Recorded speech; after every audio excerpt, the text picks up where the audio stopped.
And hello, everybody. Welcome to our second casted game for the Alpha League Season 6 playoffs. We've got a pretty sweet game for you folks today, Harlequins versus Salamanders. But before we go into that, we've got some introductions and some announcements. I'd like to go ahead and introduce my co-casters. We've got Arrovor here with us today, the tournament organizer, and also a Death Guard player currently playing in the playoffs. Hey guys, how's it going? Great to be here as always. Thanks for having me on. Yeah, more Harlequins. They did well last night. Will they do it again? The evil space clowns of death. The evil space clowns of death are indeed in a very interesting spot. However, that's not the only caster we have. We also have Rallo here today. Hello. Howdy. Nice to be back. Good to be streaming again. Yee, good to have you here. So the three of us are going to be your casting crew, the trifecta in whatever way we can manage. And we've got a very good game lined up for you folks here today. This is, again, kind of near the bottom, like the beginning of the playoffs, so we got people from all kinds of armies all over the place. It should be very interesting. If you want to go ahead and check out the armies, all you need to do is put an exclamation mark armies in the chat, and it will paste both of the lists for the Harlequins and the Salamanders, being played by Love Dave and someone in Czech, respectively.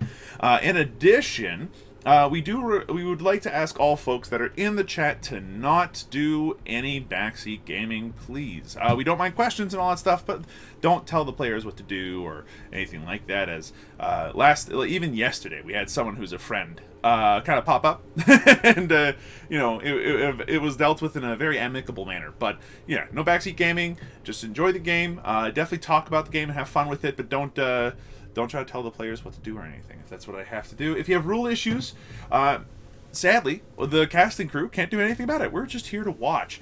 But if there are any rules issues and there needs to be a judge, the players will be the ones to do it. And we also have a judge in the chat who will be able to very quickly and accurately answer questions. If that's everything, then we can go into announcements. Arrovor. Just looking at the mission and everything that's been rolled up here. Definitely going to be an exciting one. Let's get into it. So they are playing the Retrieval mission from the Grand Tournament pack, and I'm just looking that one up now. You call me on the spot there, just as I was looking it up. It's six objective hammer and anvil to start with. So. Powerful start, actually. Very interesting, and honestly, usually would be pretty good for shooting armies, but Harlequins don't care. They're good on every map, which is one of their strengths. Why don't we actually go over the lists while they're rolling out the mission and everything. On the red side, we've got Love Dave and his Soaring Spite Harlequins. Now, these Harlequins are not going to stun anybody, they're not going to surprise anybody, but the list itself is still very, very good.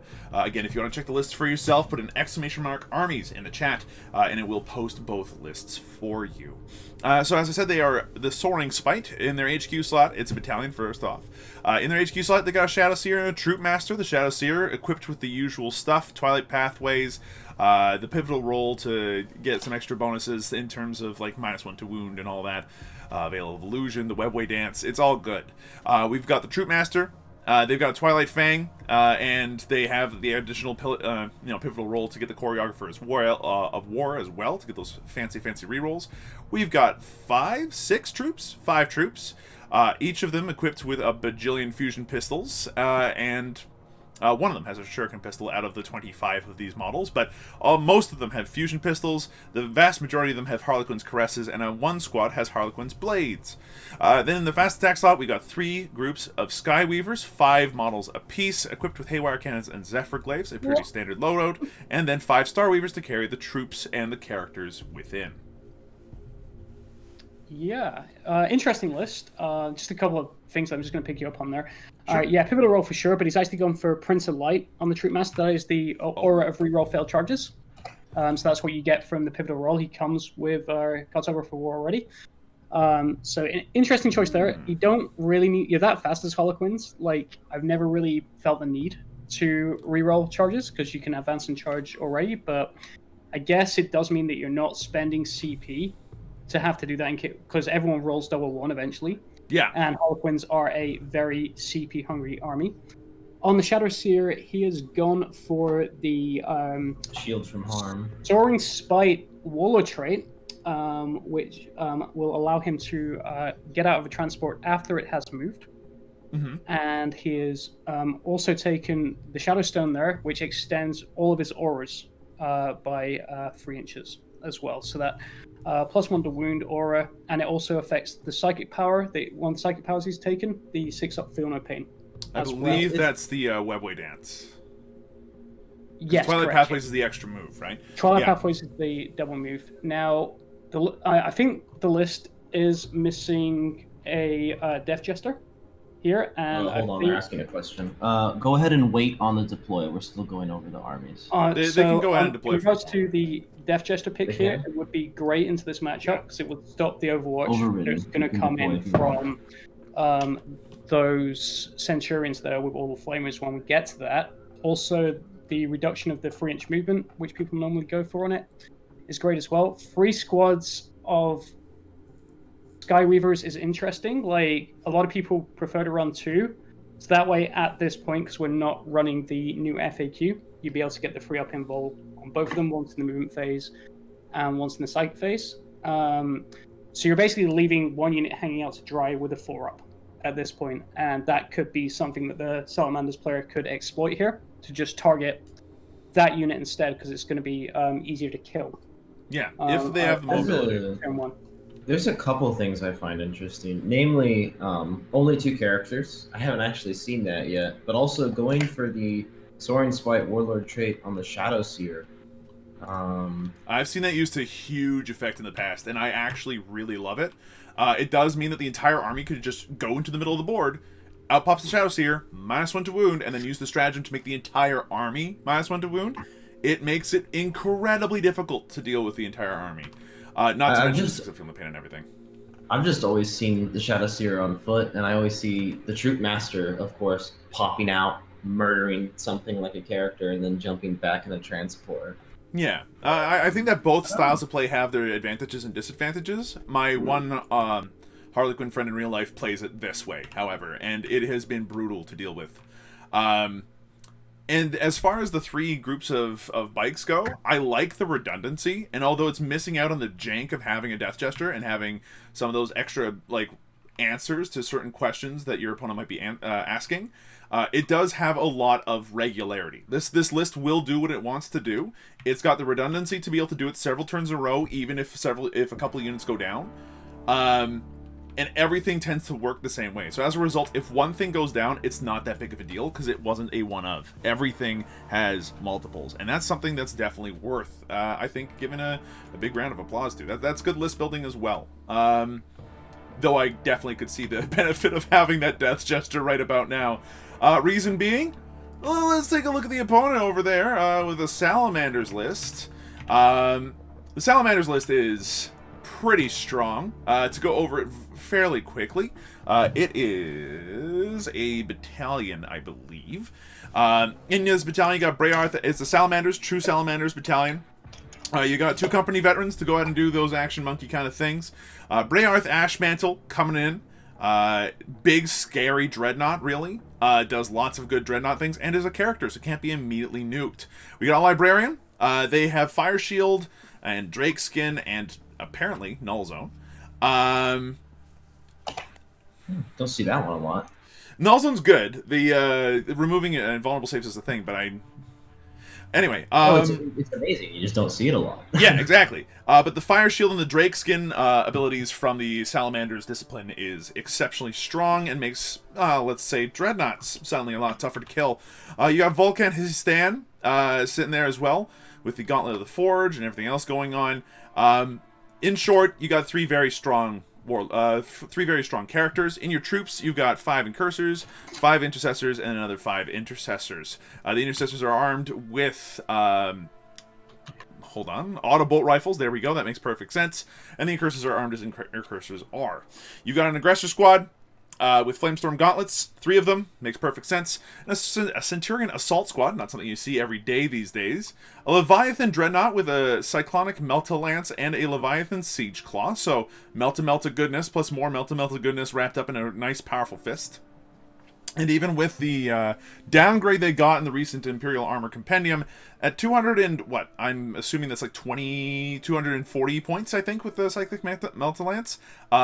It is a lot cheaper than it used to be, and very, very powerful.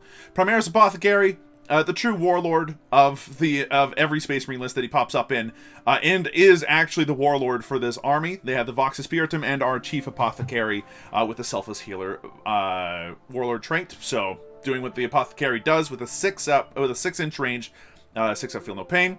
There's Redemptor Dreadnought. It's a Redemptor Dreadnought with 2 Storm Bolters, a Heavy Flamer, Macroplasma Incinerator, and a Redemptor Fist. That thing hits hard, like really hard, but we'll see how well it fares against all that haywire. You got a Scout Squad. I thought these guys were gone, but they are not, because in the dedicated transport, there's also a Landspeeder Storm to help launch them around the board if they need to. And then a heavy support, you got 2 squads of Eradicators, which are fantastic, with Salamanders with the +1 to wound as of turn 2 and 3. It's a good list. Yeah. It's really hard hitting. I do question like how effective the dreadnoughts are going to be with all that haywire though. We could see those like taken out like pretty early on. I think his actual like key unit here is actually oddly going to be those Centurions, because I'm just looking at ways that Harlequins really deal with them other than getting up like really close and trying to look out on like Melter from fusion pistols, because the haywire is going to not do anything to them. If he charges them, he's going to overwork them and kill a load of whatever goes in on the charge. So I'm not too sure how he's going to deal with these Centurions here. So I think they're going to be a pretty key unit in the game.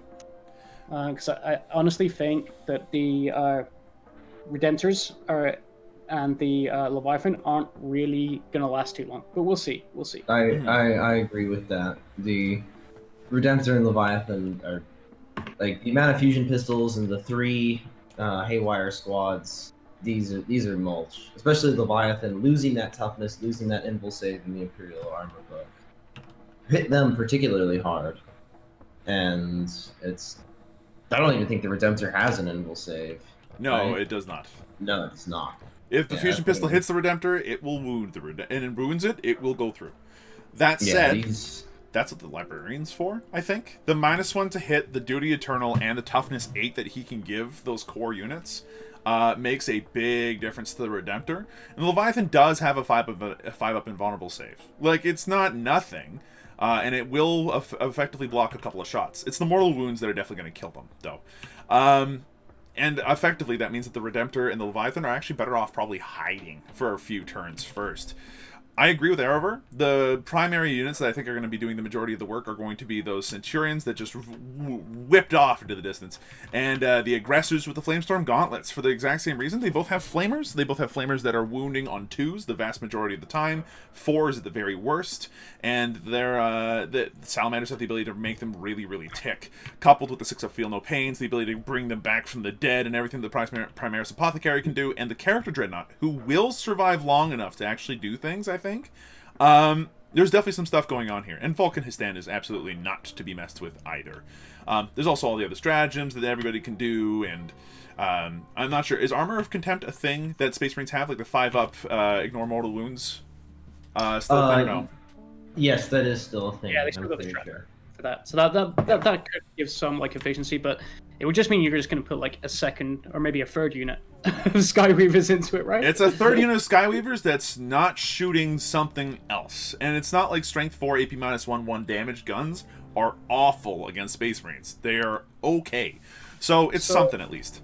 Tafil's asking 6-up Feel No Pain, Warlord trait. I believe that's the Frozen Stars one. He's playing Soaring Spy. I know the one you mean. It's when a Harlequin model dies, you roll d6, and on the roll of the 6, it stands back up with 1 wound.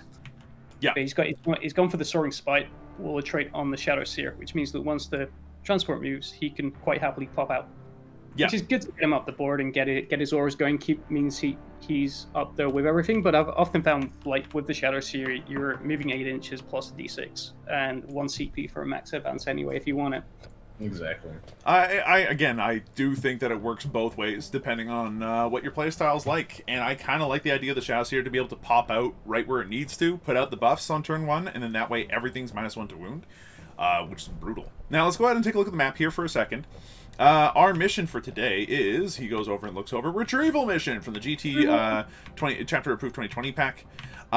It is a hammer and anvil style deployment. That means short board edge deployment with 6 objectives, one in each deployment zone, centrally placed behind a large line of sight blocking piece of terrain, and then 4 of them in the middle of the map, symmetrically placed on either side of a piece of area terrain with dents applied to it, and then a couple of obscuring pieces of terrain around it in order to keep it as interesting and defensible as possible in some respects, but also wide open in others. For ranged armies, there are some interesting lines of fire on the diagonals, and the dense terrain is actually not something you see all the time in the maps for this tournament or this league that I've noticed. So I like that. I like the dense terrain. It's a nice thing to see instead of the vents that just are difficult ground. I think the problem with that was last season, all of the maps were loaded with dense terrain and almost never didn't have a -1 to hit. Yeah. Which it's nice to actually see how the maps do with other kinds of terrain. In my opinion. And I think that once we got the podcast up and running again, and we are able to speak with the person that actually made the maps, it'll be kind of cool to have a discussion and see what they're planning for next season, if they decide to work on it. But yeah, as it stands right now, we've got deployment happening, which means that we also have our secondaries ready to go. Let's take a look at our scoreboard here. Someone in check, our Salamanders player, has picked engage on all fronts, deploy scramblers, and a third one. I'm assuming it's Oaths of the Moment. That would make sense. I will ask him. 1 sec. Sure. And then hey, someone in check, what's your third secondary, please? I called it. Thanks, dude. All right. Yeah. It is All out for the moment. All right, so I'm going to go ahead and update that. What do you guys think about these secondaries? Yeah, so, like, engage on all fronts for Harlequins, it's just a no-brainer. Like, you could turn one... Well, this is for Salamanders. Oh, right, sorry.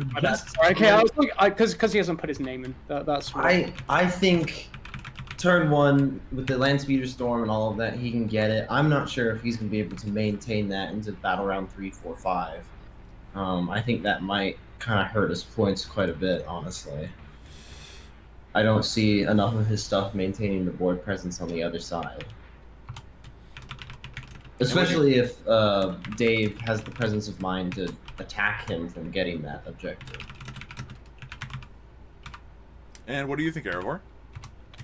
Yeah, so engage on all fronts, it works for Salamanders too. You've got a fast-moving army. You know, it'd be interesting to see if those Eradicators go into reserve with CP as well.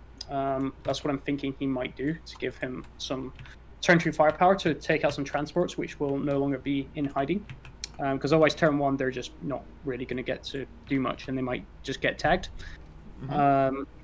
And then deploy scramblers. Again, he's got the inventory to do it. He's got the 2 Terminators that will be deep striking to get him that 3rd point, because it's not like the Harlequins can really screen you out from that. And then Terminators. It's kind of risky, because if Loveday can play into this, like in regards to like the center of the board, so he can like zone that out with troop to make sure he doesn't get a point for that. Also, like in regards to like not falling back, there are times that you just don't want to be like in combat with Harlequins. Because they're gonna get a shooting phase with their fusion pistols, and then they're gonna get to hit you most likely with reroll filtering from the troop master as well. So if I had to, difficult for him to score that one. I know it's like the insta auto take for a lot of Marine players, but I'm thinking he's banking on getting points on killing those transports as well for it. Yeah, it does look like he's gonna try and just march the Centurions right up in the middle and get Oaths with that, but without an objective there, and the Harlequin player can just again play around that. He has the mobility to do so. Well, my big issue with going for the center right now, in Oaths of Moment at all, is that none of the objectives are in the center. All the objectives are around it, which means that going for Oaths of Moment might actually just be a trap. Mind you, going for the center is 2 points. It's not all 4 that you could possibly get out of it. So, like Arrovor said, maybe he is just going for the vehicle/character kill every turn, and the just don't fall back. Which, admittedly, I mean, I think that if the Harlequins charge something, it's going to die, and if the Salamanders charge something, it's going to die. So, There's not going to be a whole lot of middle ground there. He still maxes it out.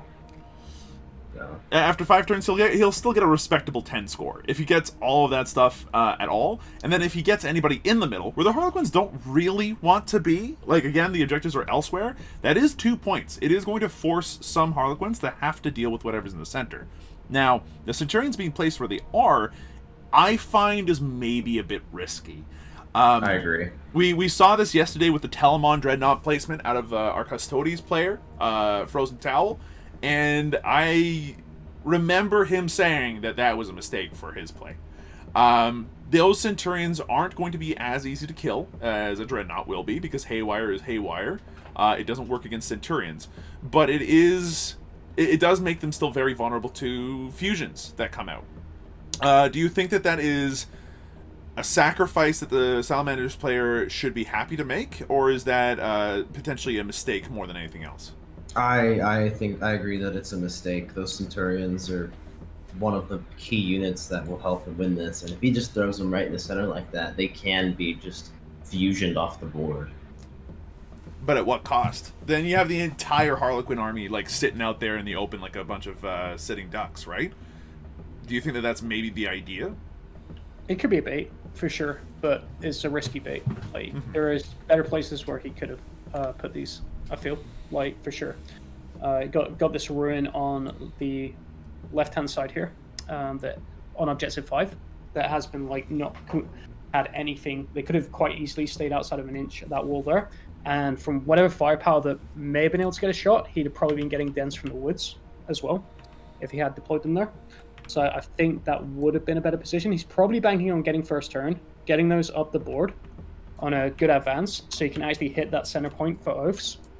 I think that's what he's looking at here. It is super risky though, because if he doesn't get first turn, then they're definitely gonna get chipped. That's for sure. Like, you're gonna see Shark and Cannon firepower probably going into them. Might bring one down. I know he's got the Apothecary there, so that's not gonna make a difference. So I don't know. It might be okay. Yeah, like if it's Shuriken Fire, they should be able to survive most of it with a 2-up save and like 6-up Feel No Pain on top of that. Like, at worst, they're saving on 5s at that point. And because it's 1 damage, Salamanders have a way to give the Centurions a +1 to their armor save on top of that. So I think it has to be Fusion Fire that actually does anything to these Centurions that's going to matter. And at that point, it becomes a bit spookier. Like another bit of deployment here off of the Intercessors being placed on the side. Unlike last game, at least these guys are supported. There's a lot of people within easy saving range in case if they get collapsed, these Intercessors get collapsed on. So unlike the Sagittarum from yesterday's game, it won't just be an Achilles heel that gets killed for nothing. They're not hanging their Intercessors, is my point. So that's pretty good placement. The Apothecary here is giving the bubble to pretty much everybody in the center bit, and there's a Landspeeder Storm on the right side here, just hiding, keeping it safe. I'm not even sure what Landspeeder Storms do, or what's the point of them in the list. They can hold scouts, is basically it. Forgive me, guys, I totally forgot playing the army myself, because I played them in a little. Harlequins obviously do have the strat to redeploy, so you could possibly put free if he does get first turn. The option is there to put 3 fusion boats right on the front line, and I think with a 22-inch advance, definitely getting into fusion range of those. So, easily. I thought that was a given. I'm surprised you forgot that. No. Well, it's not that I forgot that. I also just thought that he could do whatever he wanted, because that's what Harlequins do. They just advance way too fast for their own good. But like, even then, like, you kill off 3 Centurions. That's a decent amount of points, you know.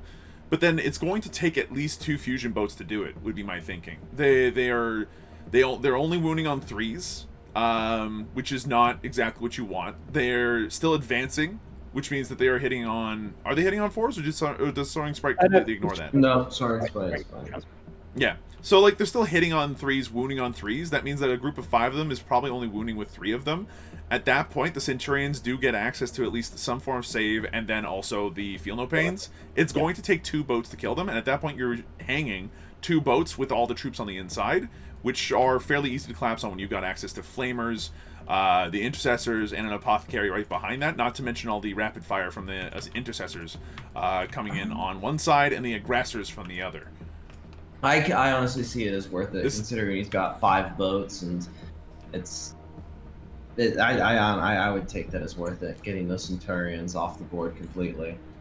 Again, I do feel like this is what someone in Czech is trying to do here, is definitely try to bait with these Centurions, which also doubles as a really good, okay, if I go first, they can just march up behind, say, the southeast ruin over here on this side. So when I say southeast and everything, by the way, guys, I mean, like, north is towards the scoreboard. So the southeast ruin over here in the center is really close to an objective. If the Centurions just walk up behind it, then suddenly they are projecting a lot of power throughout the middle of the board. They can also just march into the middle, go for Oaths a Moment, and call it a day. But again, I think that's a mistake, because there's no objectives. We'll have to see what happens. As it stands right now, though, I do like the Space Marine deployment. It is effectual, everything's kind of supporting itself. There's nothing that's really out in the open outside of the Centurions, and very obviously he's trying to go ahead and offer that up to his opponent. As for the Harlequins, everything is behind cover. We've got one squad of bikes behind the central ruin. We got another 2 squads of bikes backlining about as far as they possibly can, so that way nothing can shoot them turn 1. We've got 2 bikes hiding in one ruin. We got another 2 bikes hiding in the other ruin. It's perfectly symmetrical. It is redundant. It is very capable of moving out and being aggressive, or staying there and being defensive, so the Harlequin player does not mind going first or second. And like you guys mentioned, Harlequins have access to Phantasm, so the ability to redeploy before the game begins, based off of who's going first or second. And at that point, if they do get first turn, I fully expect that the 2 squads of the bikes in the back are going to be immediately frontlined, to be able to, like, really hammer down one of the sides over here, one of the flanks. We'll have to see, though.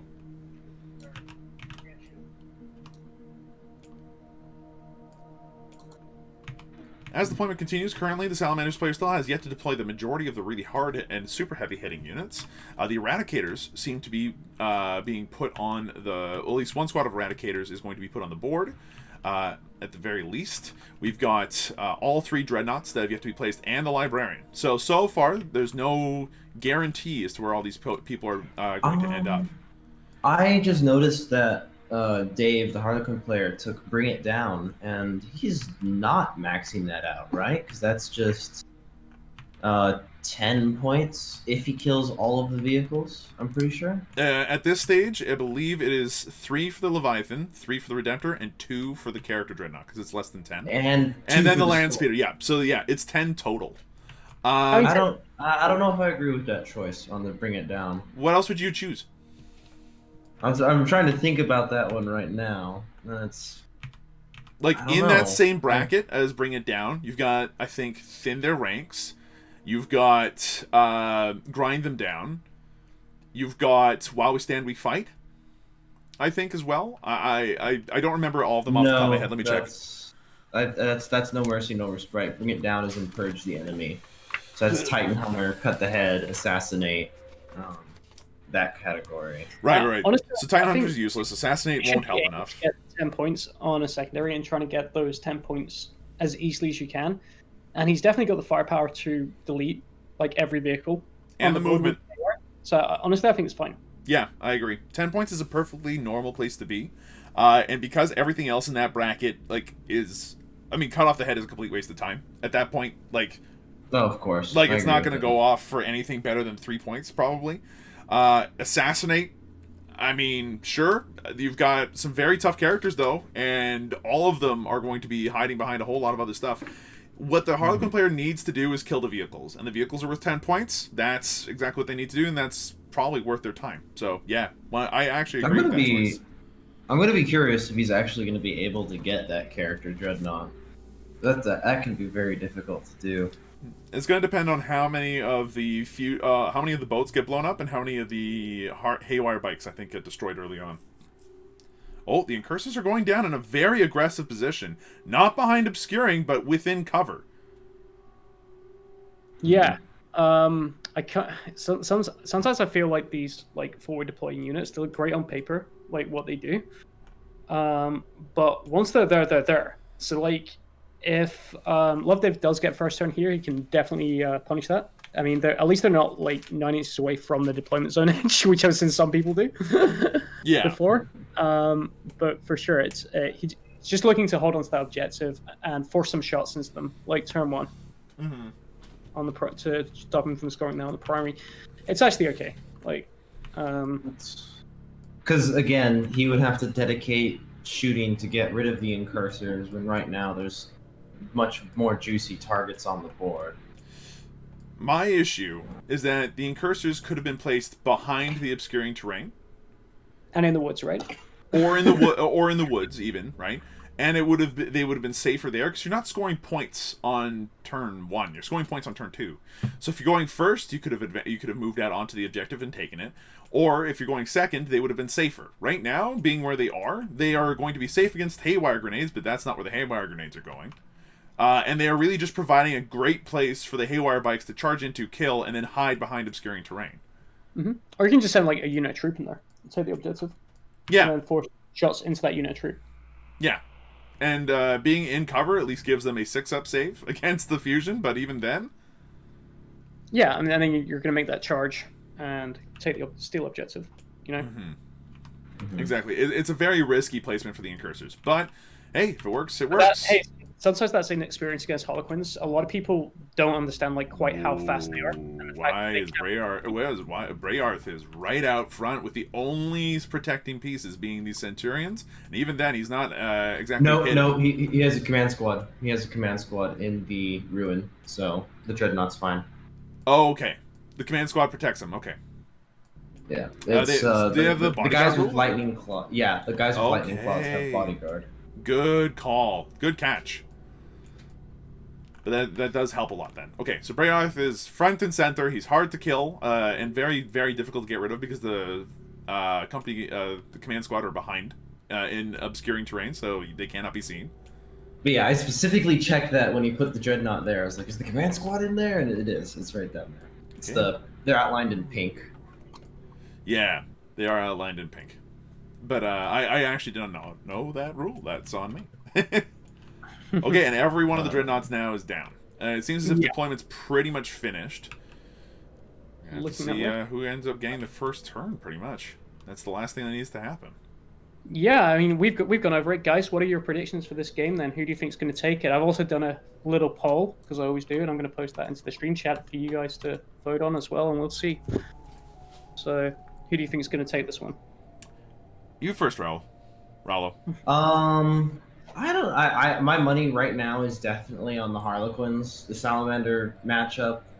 He could do it. I'm not going to say it's a totally lost game, but just some decisions here and there. And his list is at an extreme disadvantage from the get-go with the weaponry. So my money is on the Harlequins. I'd say 65-35.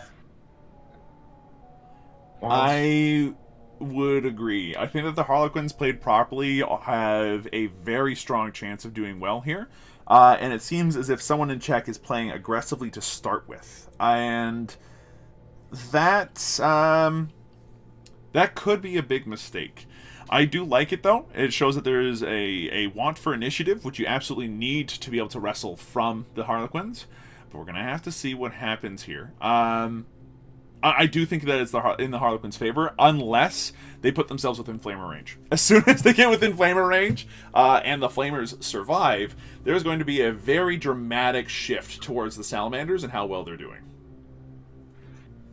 Yeah, I'm just trying to weigh this one up. I'm gonna play devil's advocate as I often do here, even though I'm not gonna vote for my preferred army. If he'd put the positioning, I think the thing that killed it was the positioning on the Centurions.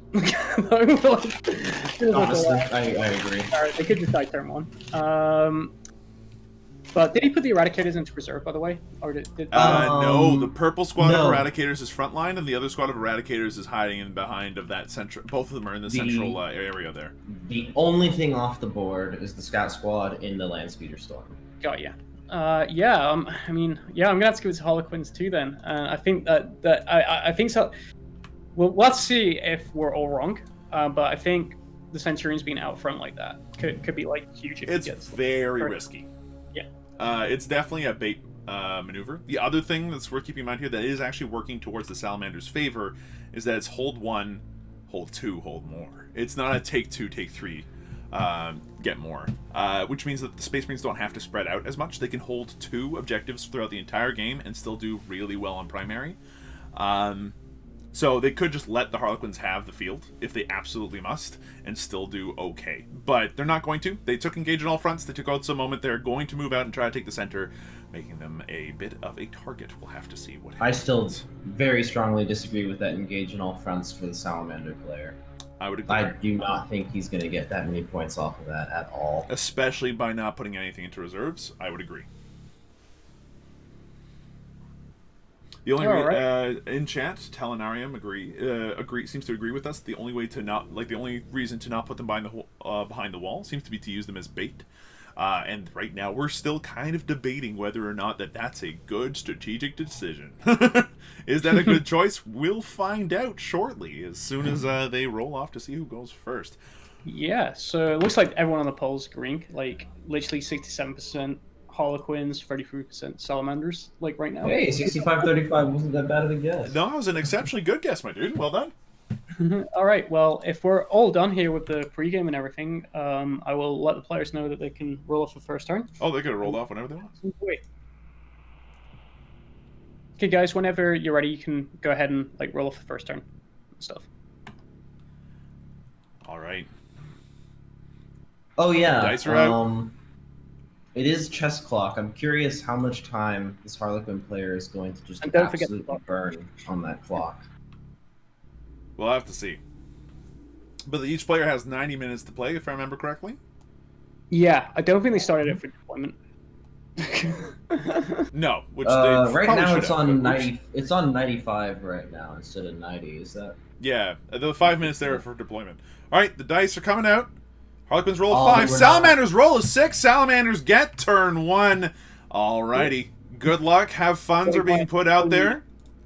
This ought to be interesting. With Salamanders getting first turn, you can bet that the Harlequin player is going to be spending some of their 9 CP on Phantasm if they feel like they need to redeploy. But they deployed extremely defensively.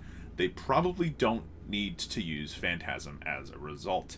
Seems as if the gamble to go first is paid off, and going first as of this pre-FAQ environment is potentially a big advantage here. The Harlequins have probably the best win rate going second out of all the armies that have win rates going second, but it's still good for red.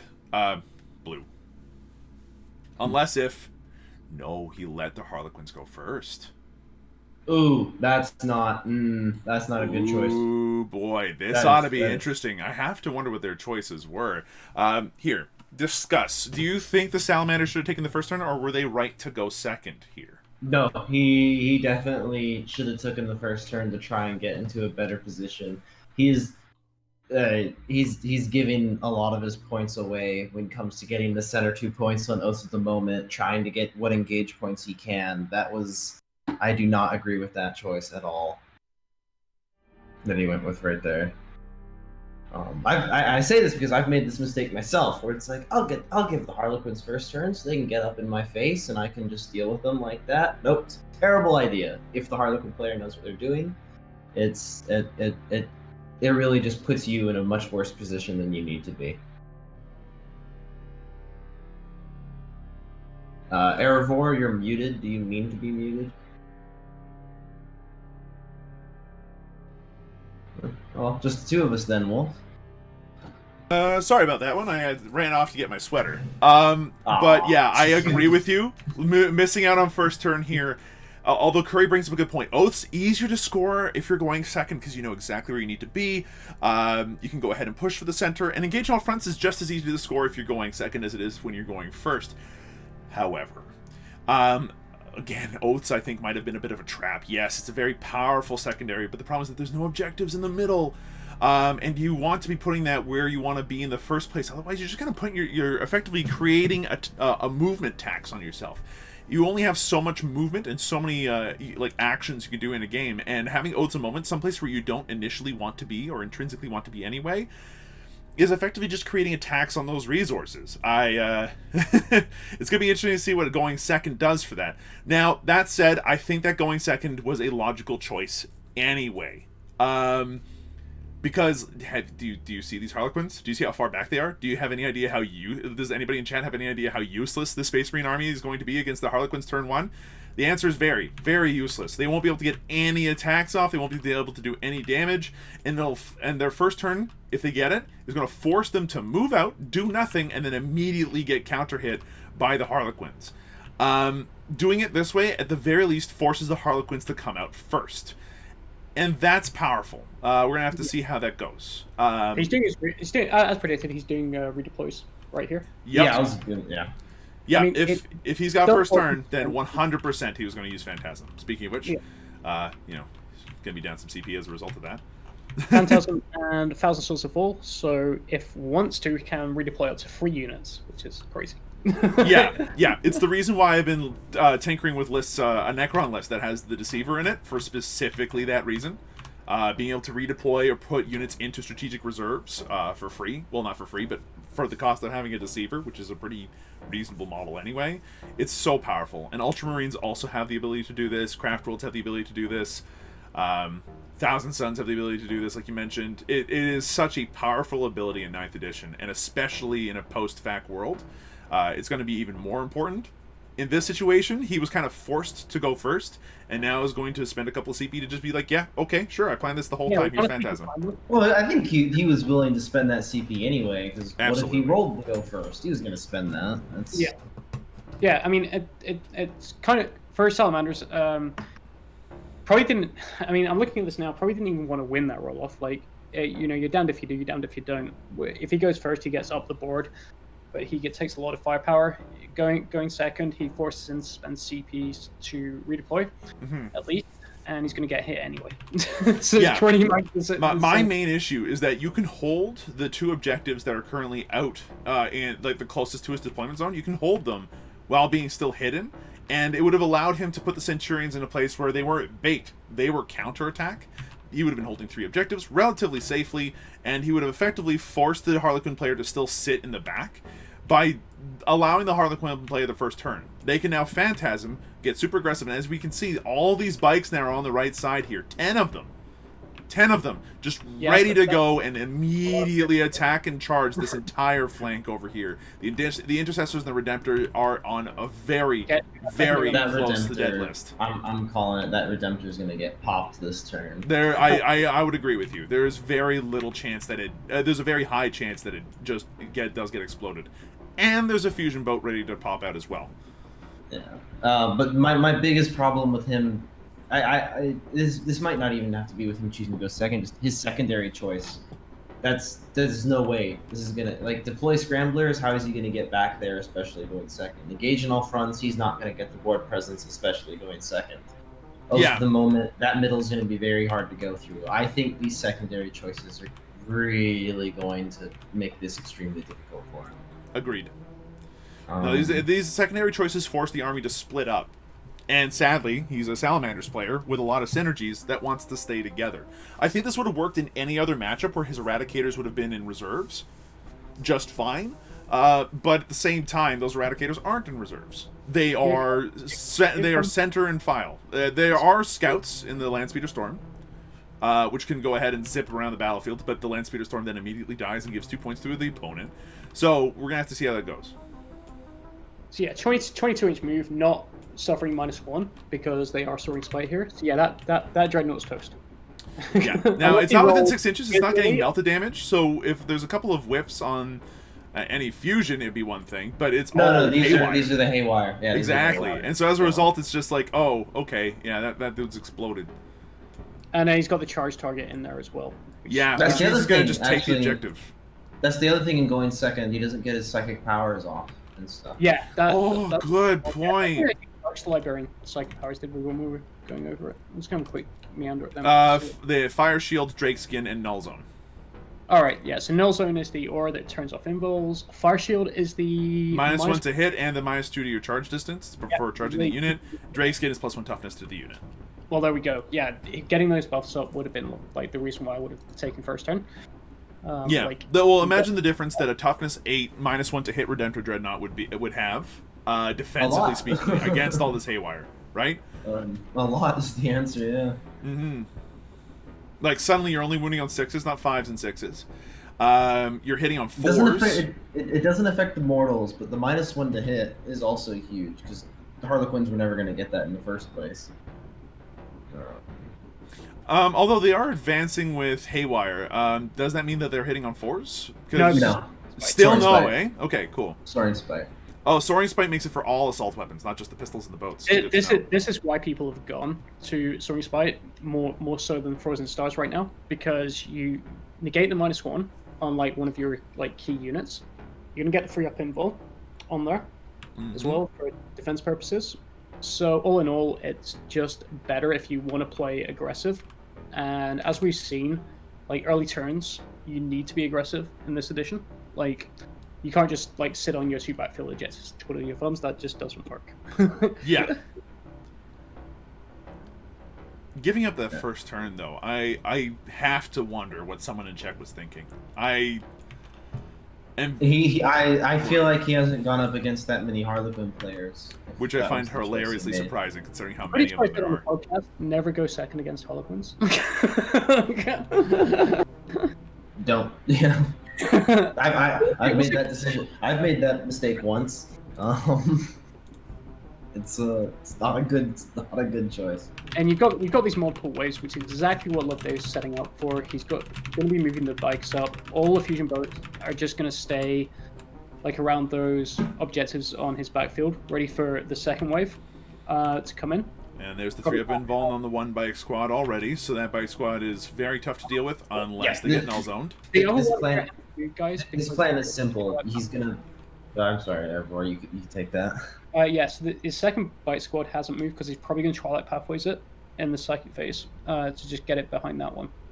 Well, the Shadow Seer is out far enough that the Skyweavers could be moved and then Twilight Pathways immediately afterwards. Yeah, but at least he didn't screen his backline at all. Like, he really didn't spread his stuff out to block Twilight of Pathways. This back is completely open on the west side, anyhow. Yeah.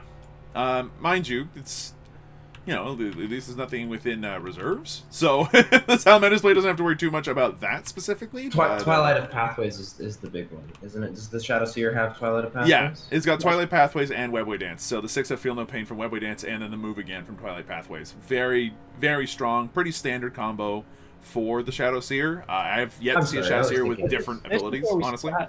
Every Harlequin player, he's going to fail a power, and then he's going to CP reroll it, and he's going to fail it again. Accurate. To answer competitive wargaming, this is pre-fact for all the playoffs and everything, as the fact came out midway through when the playoffs were starting, pretty much, so we couldn't just change the rule set on a dime, as that changed too many lists too quickly, and we wanted to make sure the playoffs got done. So this is pre-fact. A lot of armies. Yeah, the Eldor's win rate would have gone up by like 10% if that happened because of Iron Fate. Yeah, 2 3+ bikes is absolutely a thing that's going to happen. Chad is correct.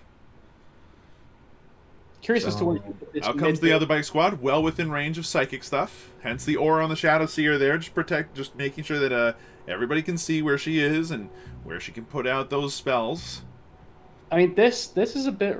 I mean, I go with the 2 units of bikes. I think that's fine, but I think putting all 3 of them there, giving those Centurions the ability to hit you and hit you really hard in both the shooting and fight phase next turn, might be a little risky. I prefer to keep my 4-up invul guys back for now, not throw everything into the ruckus, so to speak, because he's still got like that character dread, the Centurions and the Eradicators that'll be able to deal with some bikes, and you're going to fail save some 3-up invul. It happens, that's dice. Also, the Librarian has a jump pack, correct? Correct.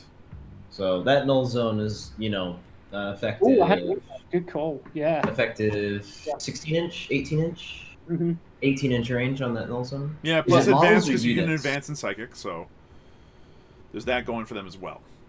I would agree with you, Arrovor, by the way. Having all 3 bike squads on one flank to just crush it seems a bit like overkill. Yeah. I would definitely have rerouted one of them to a different direction, like, because currently the southeast flank with the Scout Squad is completely unhindered, like, which is fine. But imagine what one squad of bikes could do on that flank, just to harass and everything. It'd be good to have them in your back pocket. But nope, Harlequin player going full in. Alternatively, that Redemptor is probably going to die. I'd say 80% chance it's dead. He's probably going to charge the Intercessors to just get them off the board. Yeah, and Zephyr Glaives will do that. By putting all of the bikes on the western side, most of the points in his army, the Leviathan being the other big one, that Leviathan is so out of position being in the southeast like that. Like, True. he has to move a long way to get a lot of this stuff. That's actually a really good play. He's just decided this is something you can do with Harlequins with speed. If you want to ignore like a big threat from the enemy, you have the movement to just do that. So that Dreadnought is like turn 1, maybe turn 2. It is completely redundant. It's not going to be doing a whole lot. You can dictate the these aggressors too. These aggressors are way far out being over here. Yeah, agreed. However, there's only so much you can do. Like with this list, unless if you're going to put them in reserves, which the Flamestorm aggressors probably could have been put in reserves. One of the things that would have been very helpful would have been to put these slower units more central. Something again that we saw last game as well, with the slower units not being placed centrally and effectively taking a couple turns to go online.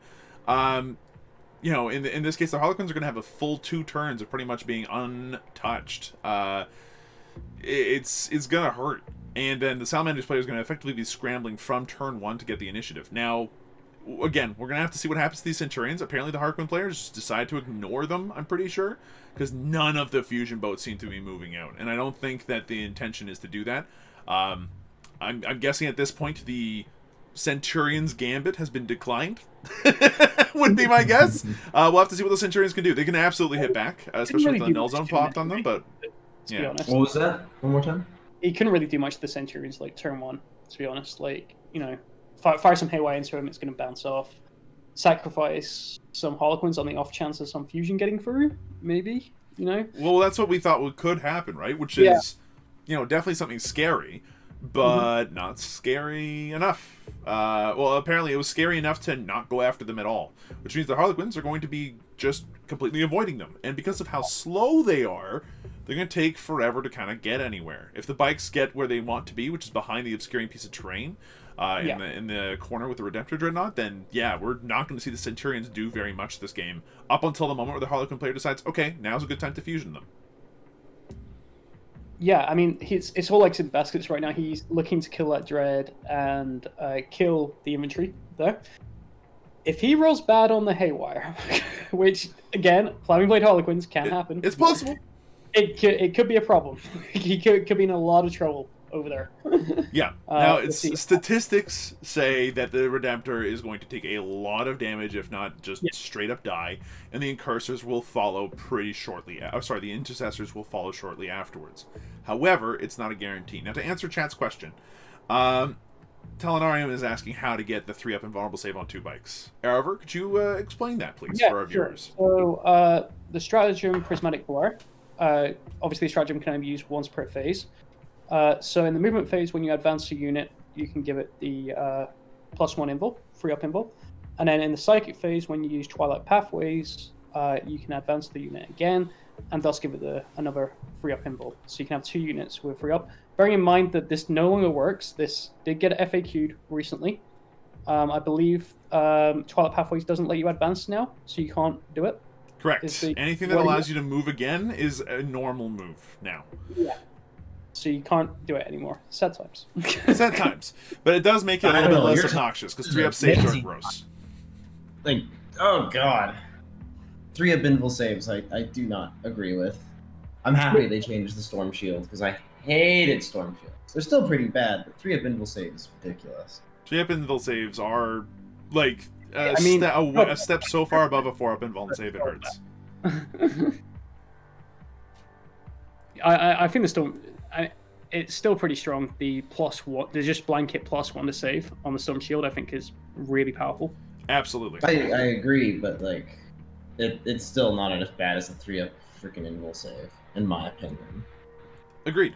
No, the 3-up invul save, it was, well, it's nauseous is what it is. You put that on something, it has such a hard time actually dying, and there's nothing you can do other than toss enough dice at it and hope. which is not fun or interactive. Like the Kari method of shoot enough poison at it, and they've got to fail them eventually. Okay, successful psychic test passed, by the way. We've got our Twilight Pathways, and those bikes in the middle are shooting up as fast as possible I now. didn't see that coming. So, Where is he?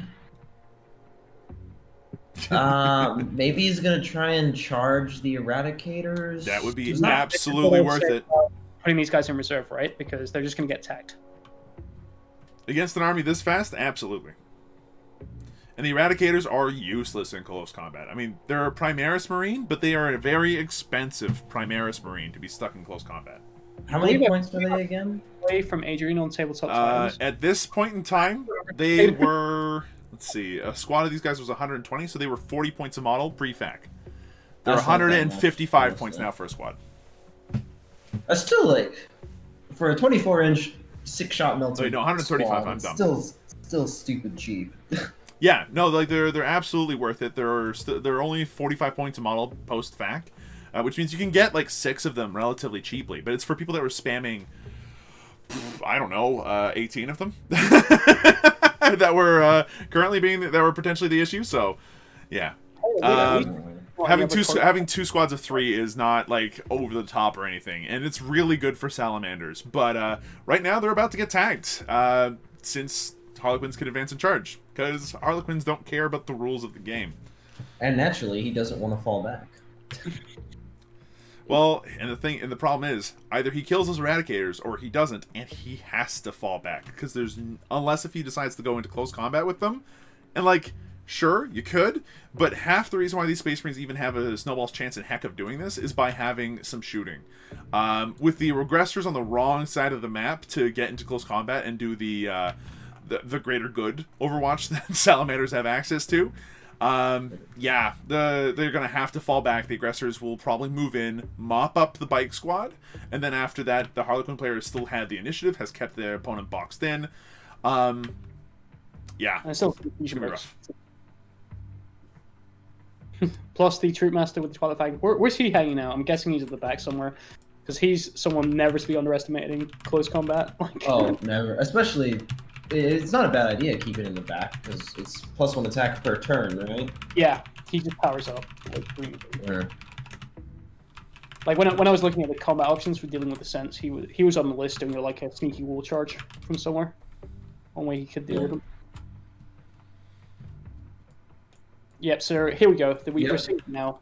He's giving the unit these Twilight Pathways the free up invul there. So this could bite him because of the Null Zone Librarian. Yeah. Although that will force the Null Zone out, but there's so few invuln saves in the Salamanders army right now that putting the Null Zone where it needs to be and just removing the 3-up invuln is going to be fine. And that's what the third bike squad is for. I'm so gonna laugh if that Librarian fails. First haywire.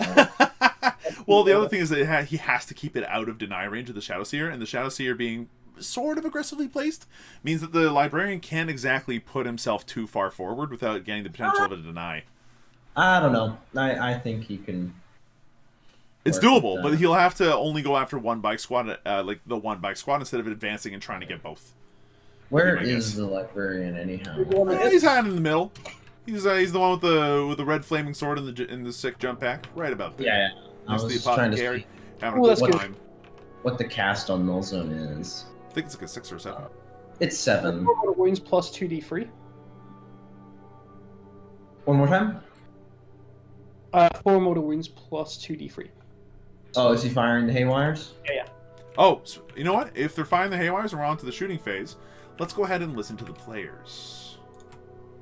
Oh yeah, I actually technically do those beforehand. Yeah. So 3-ups on the armor saves. All good. And 5-ups. Alright, Armor of Contempt has been used, but it didn't save for much. 6 wounds have gone through. Redemptor's still alive, but only alive with 7 wounds remaining. I'm sure that's 2 units of bikes to shoot. Yup. 2.5, technically. Yeah, they probably are going to fire and fade.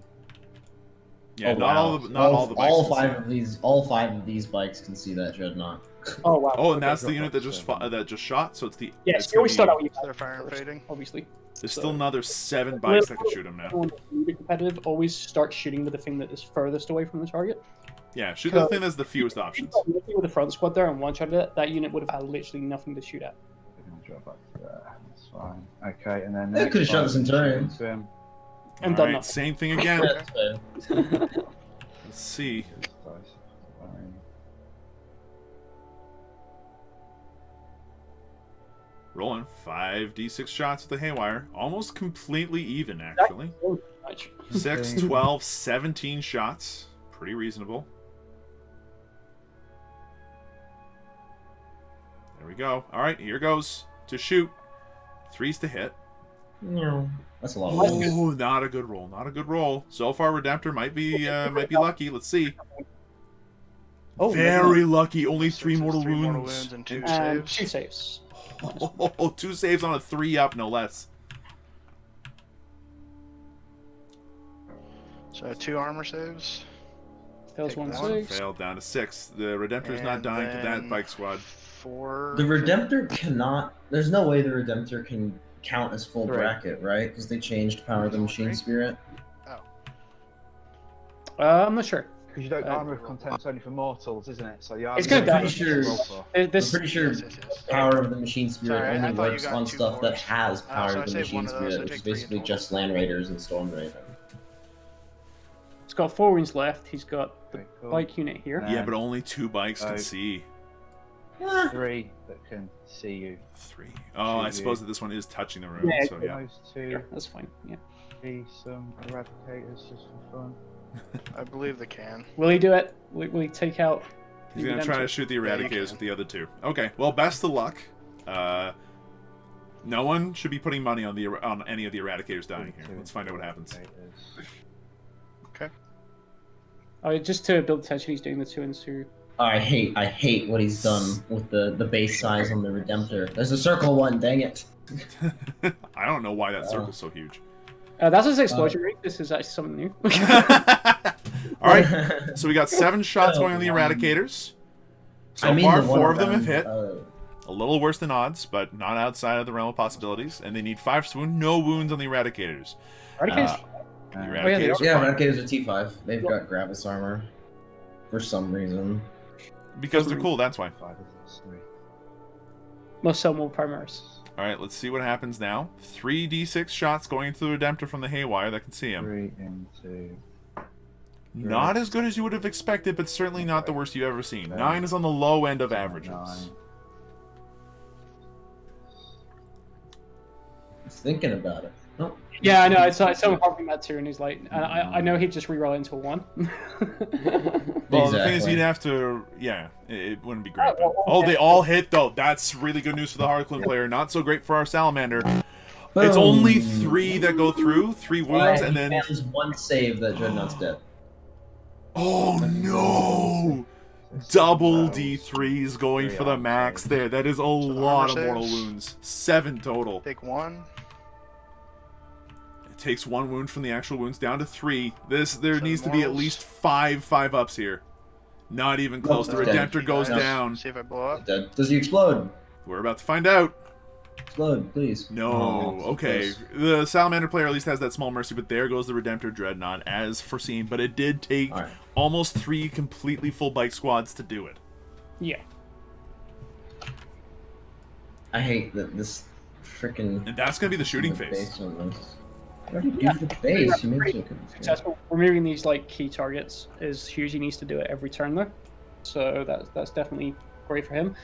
The charges and the tie-ups are going to be the thing here that's So, really Yeah. going to. At this point, this will probably determine the rest of the game, depending on how the Salamanders player gets lucky, or gets to do their turn. can't see anything. And competitive wargaming, good call on the circle Okay, beam for the so- 24 inches on the haywire. phase. That is something I did not think of.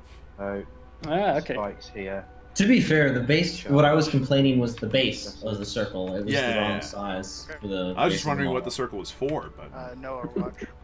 no Overwatch. All right, in comes the charge.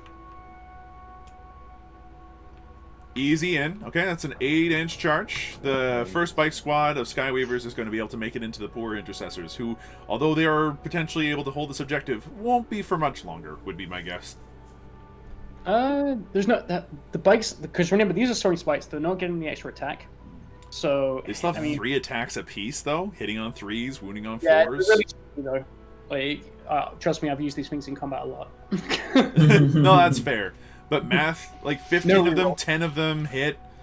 Probably only 5 of them wound, but it's still going to do a number. Like 3 of those intercessors are dead, unless if the second bike squad goes in on them. I would be happy with 3 intercessors dead. Me too. Yeah, that means pretty that they well. will be able to like fall back and hold the Okay, objective. so this But like, squad. there is a second bike squad, and I think that You've they've got got their your- target and hearts set on the Eradicators. The Overwatch And here's the problem with Madness Oath, he's going to thing, have to fall haven't back to hold that objective. Yes, I right? do. So So- where are you going in? you? Yeah. I'm not going in. Let's see what the players are thinking. Another question. Probably am now. I'm here. Where are these bikes going? Okay, so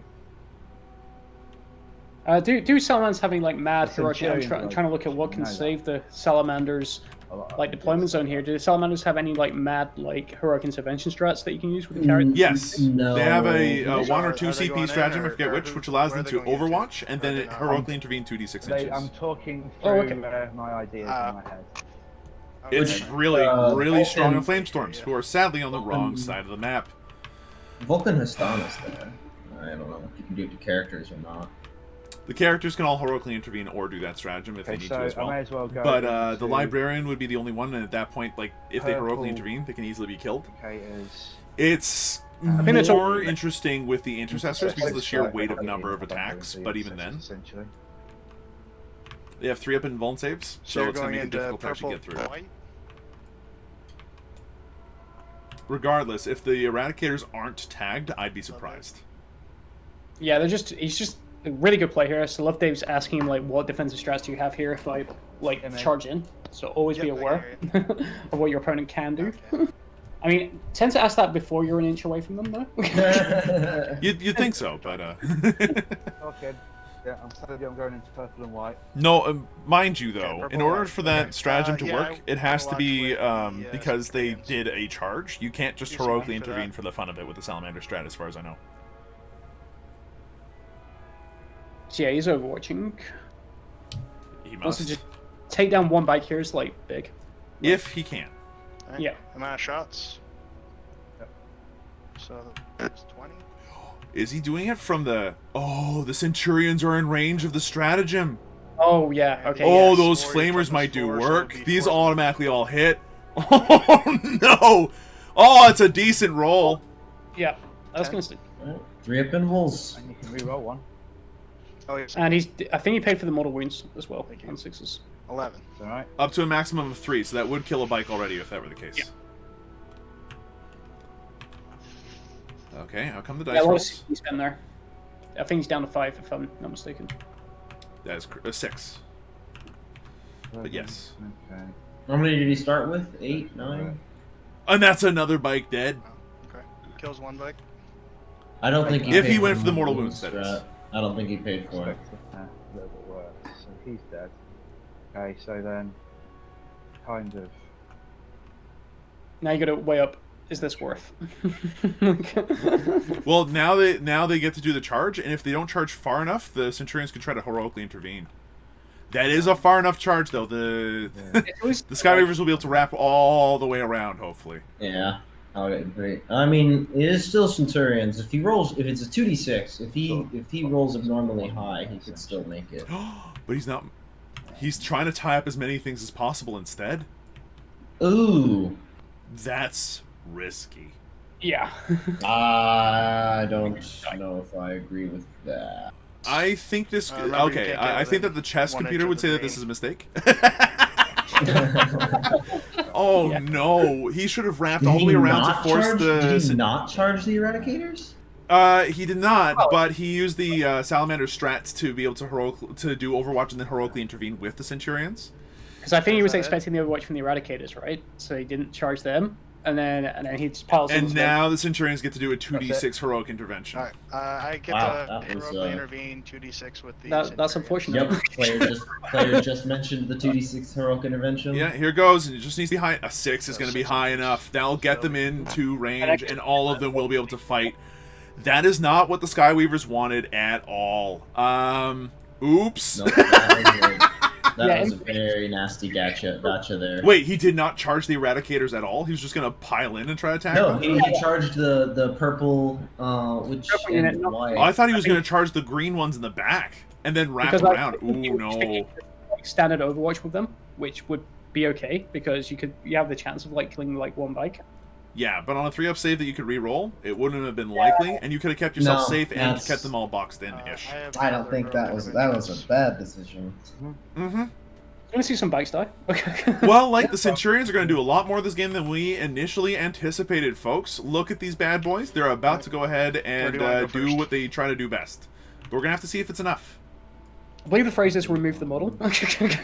Not necessarily. That 3-up invuln save That does 3-up have invuln. some Or a strengths. flat blow damage or something stupid. Centurions. Yeah. Really. Now, it's worth mentioning that the Centurions are hitting on 3s, wounding on 2s, and they have flat 3 damage, so every failed 3-up invulnerable save is a dead bike. But we're... Are the drills not -1 to hit? Are they? No, not in combat. No, they're not. No, they're not. So, like, they're really, really consistent. They're very strong. It's a good thing they're not core, because if they were, holy crap. Could you imagine this with all the rerolls and everything you can give them? Yeah, no, this is gonna hurt. The green 30 unit has been attacks. tagged. So if these bikes don't die, that's going to be 2 squads of Eradicators and the Intercessors that are tagged. They won't be able to do very much. But all of these guys have 6-up Feel No Pains, which is going to make trying to actually wound them extremely inefficient. This is... It goes there. I think the reason why he's got 3 bike squads is so that way the one bike squad can just be suicide at turn 1 just to see if anything cool happens. It's an expensive suicide. It is an expensive suicide. I would not have expected that. I would have expected Yeah, now I can hear you. Yeah. So I can't attack anything else. the charge on the green one. And competitive you guys wargaming are- oh, yeah, brings up a good You're within point. half an inch. If he goes with the ones tagged by the Centurions, So then these the two intercessors can intervene on the other bike squad. Yeah, and although the 3-up invuln save can do a lot of good work, Salamanders have a +1 to wound strat, so they'll be wounding those bikes on 3s. And putting in a This is a decent lot amount of of- work. That's a lot of CP to spend on not your The first turn. Centurions? It's almost like I'm putting. Hey, if it blunts an assault on turn 1, well worth. Well worth. And then with access to stuff like Gene Rot Might and everything else, the intercessors in the corner there could actually do some work. Now, it's not an assault intercessor squad. It's an auto bolt rifle intercessor squad with the sergeant that has a power sword. So it's not quite as many attacks as it could be, but it's still something. 5s. Oh, 2 wounds there. That's right. Ouch. Yeah, 5 wounds, sorry. 2? Wounds -2. Just 2? So, I was right the first time. Yeah, 2 this wounds. would be 5-ups. No 5-ups made. 4 damage dealt. You kill one. Damage. You did. Oh, That's 1 Is dead that- purple Eradicator, which means nothing. The Primaris Apothecary can just resurrect them. it means nothing. Oof. And, like, he forgot about the 6-up Feel No Pains. He could have kept him alive, too. He is intervening, I think. I never tell him, by the way. Like, they always forget. Yeah. I believe I do. I believe I am going to Because interrupt. he's strong enough that he just brings Sky back. Oh, he's spending the CP to interrupt. He's down to 4 CP on turn 1. But hey, you know what? If you're up against Harlequins, first you I will gotta. attack with the sergeant. Sergeant first, okay? He will have 4 attacks with his power sword. Using no other stratagem, so it's just raw intercessor power right now. Threes, Yep. And 2 strength hits. 5, so wounding on 3s. I think this is just the sergeant right now. Rerolling You 1. get 1 reroll here. Okay, so the sergeant so far is 2. wounded twice. Each one's 2 damage. No, it's only 1 damage, isn't it? Oh, right, it's not mastercrafted. I'm dumb, sorry. I'm used to We're not League Guard white. veterans. Both saved, no problem. Yeah. And the rest of my attacks. This is where he just has to roll hard on his 3-up impulse. Yeah, which is doable for sure. Is this the old version of this map? No, it's not. I'm losing my mind. So 12 attacks. 3 from each guy. Hitting on 3s. Odds right there. And wounding on 4s. I might have been Three inclined to wounds. spend more points to get some extra wounds done there, but okay. Let's see what he does. Maybe you get lucky and wound a bike. Okay, 1 bike takes 1 wound. So the bikes are pretty much at full power there. The interrupt was largely unsuccessful, Yeah, he- in my You opinion. made a mistake here with like his attack priority. Your Centurions are flat 3 damage, right? So you're going to start with them. Because every failed save is a dead bike, whereas Right. everything else, like damage 1 and damage 2. But those bikes have already fought, right? So as a result, if he's going to Boss. interrupt with anybody, it's going to be the Yellow Intercessors, which is what he's just done. Oh, okay. And sadly, it did not go through appropriately. With a little bit more stratagem help, it could have done a lot more work, but not the case here. And as a result, the Harlequins are going to be able to punch those guys pretty hard. So 1 dead. Yeah. And as a result, 1 Intercessor only dies. Don't forget my Philippines on the other guy. That's actually really good luck. Those Intercessors should be a lot more wounded. We expected to The have 3 dead, only 1 of them dies instead. They don't really do a whole lot in combat. It does help for the objective, though. So I'll primary do the Yeah, absolutely. green eradicators into the... Can Soaring Spite fall back and shoot? Is that okay? All the Yeah. Harlequins can. All The Harlequins can. Skyweavers. Yeah. Sweet. Go. That sucks. It's worth mentioning that the Assault Centurions can just happily stay in combat and turn their flamers into pistols if they absolutely must. Oh, Naturally. yeah, that's grim. I forgot 13 about that. attacks total. I'm going to spend 2 CP. on Here we go, lightning fast fast reactions. Called Yeah, it. there's the Minus -1. one. That would be helpful on that bike squad, but I have to see if it matters. Okay. Yeah, I mean, It probably will, because it's going to be, 13 attacks. They're hitting on Wait. 4s, so say 6 hit, wounded on 2s. So 5 wounds, 3 up invul save. That could very easily save those bikes. could he, it's competitive gaming is asking a good question that I see some people get wrong. Okay. Could he, Sounds could the Salamanders just power and consolidate on the So, objective? No, because hitting the on bikes fours were then? closest, so they have Reroll- to end I'm closest not to course, the I'm not bikes. rerolling ones. There's a couple ways you could finesse it. Yeah, but- the Intercessor Sergeant could Yeah, have winning moved a on little bit twos. closer to the central bike Yeah. there and also put themselves in range of the objective at the same 9 time. total? Oh, But they're not so going to stay in And these combat are 3 anyway. damage each. Are they not already in range of the thing? No, they're out. Yeah, they're just out. But it would be a very simple matter for the Intercessor Sergeant, who's equidistant to the 2 closest bikes, to just wrap around and try to get to that central Skyweaver instead. 2 die. I'm going to spend a CP Oh. and reroll 1. Oh boy, he's spending a CP to re-roll one of those things. It saves a bike. That's 1 dead. 1 dead bike. That's And it. then morale as well, leadership 8, I believe, on the Skyweavers. Yes. Go on, move him really quick. So if he kills one more, Should be fine. So the Centurions have managed to fight back at this point. They've killed 1 bike after forcing a re-roll and everything else. And taking again, extra they're probably going to mop up the bikes on the next turn by either I'll do using the their green flamers as eradicators pistols or next. just tanking it. Now for the other eradicators to do their damage. For what it's Punch. worth.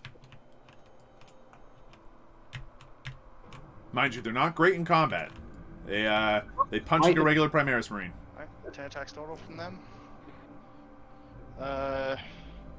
Harlequins are the Okay. best dealing with mortal wounds. I am within 6 inches 3, of Vulcan. 6. Yeah. So Who's I do getting reroll rerolls? ones. Vulcan's the Salamander chapter master, right? Correct. Okay, he's And hit with all then these will be- those. The Primarch. Rerolling one of them Vulcan has has- Salamander rerolls. Alright, so there's another 4 wounds on the Harlequins, but they just need 3s to save at this point. He is not the chapter master. He's the Forge Father. My bad. That is a chapter master, is it not? No, I don't think it is. I think the Forge Father is different Oh, from no, the chapter. chapter master. the wounds. 1 wound goes go through. on.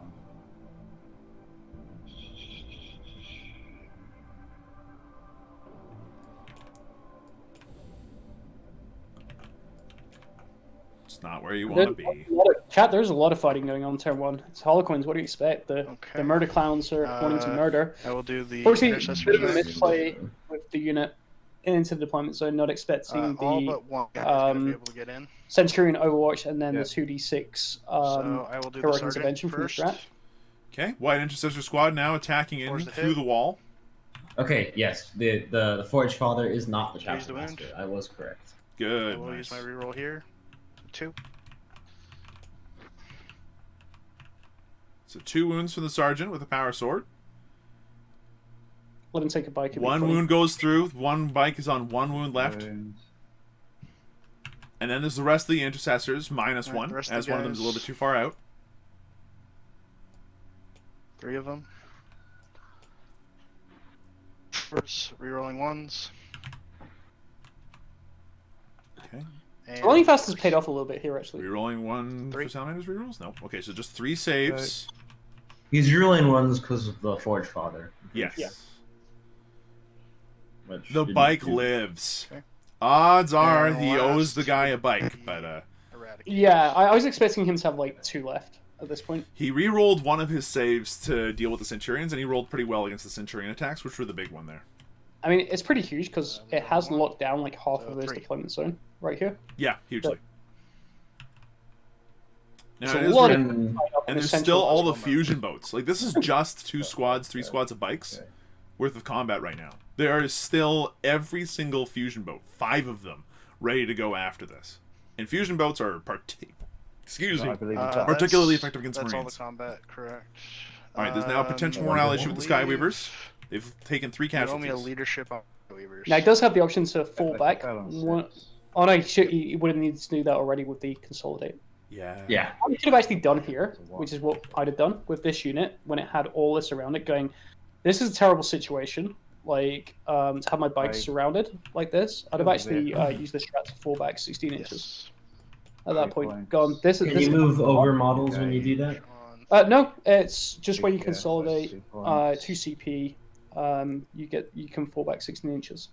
And it's And over fallback is is to you, effectively a I normal guess. move where you can't end within an inch of, Okay. or engage or in Yeah. range of anybody, right? So To be All right. fair, then none of this stuff would be tied up. Salamanders Yep. turn 1. Okay. They're up to 5 So, CP. command phase. My And he's relying on those Vulcan bikes to is get going those bring it down points. give- All right, I'm gonna go ahead and turn down the players for a We minute. didn't Is take oh wait, three actually no, we down. should continue to listen to the command phase. Actually matters now. Not that it's really going to matter. He's going to give Brayarth the full rerolls to hit and wound. Okay, Brayarth has chapter masters. Yep.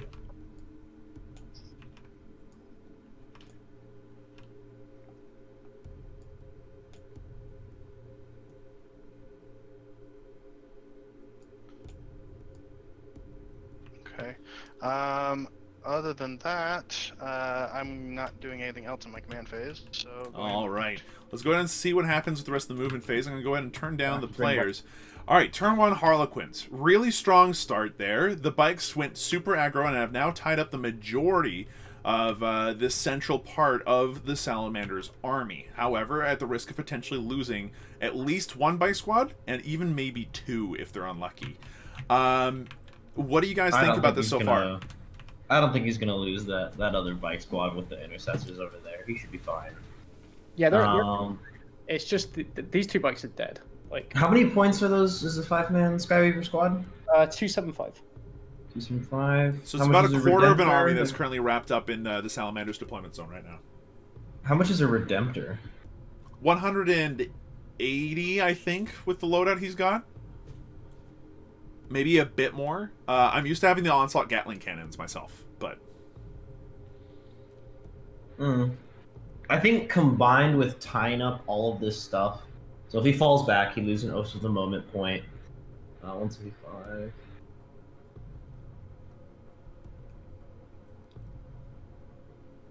All right, so speaking here about the fallback and shoot strat, just because he's asking, like, what happens if I fall back? Yep, Harlequins do have a strat that do allow, if you do fall back, they can't shoot you. yeah.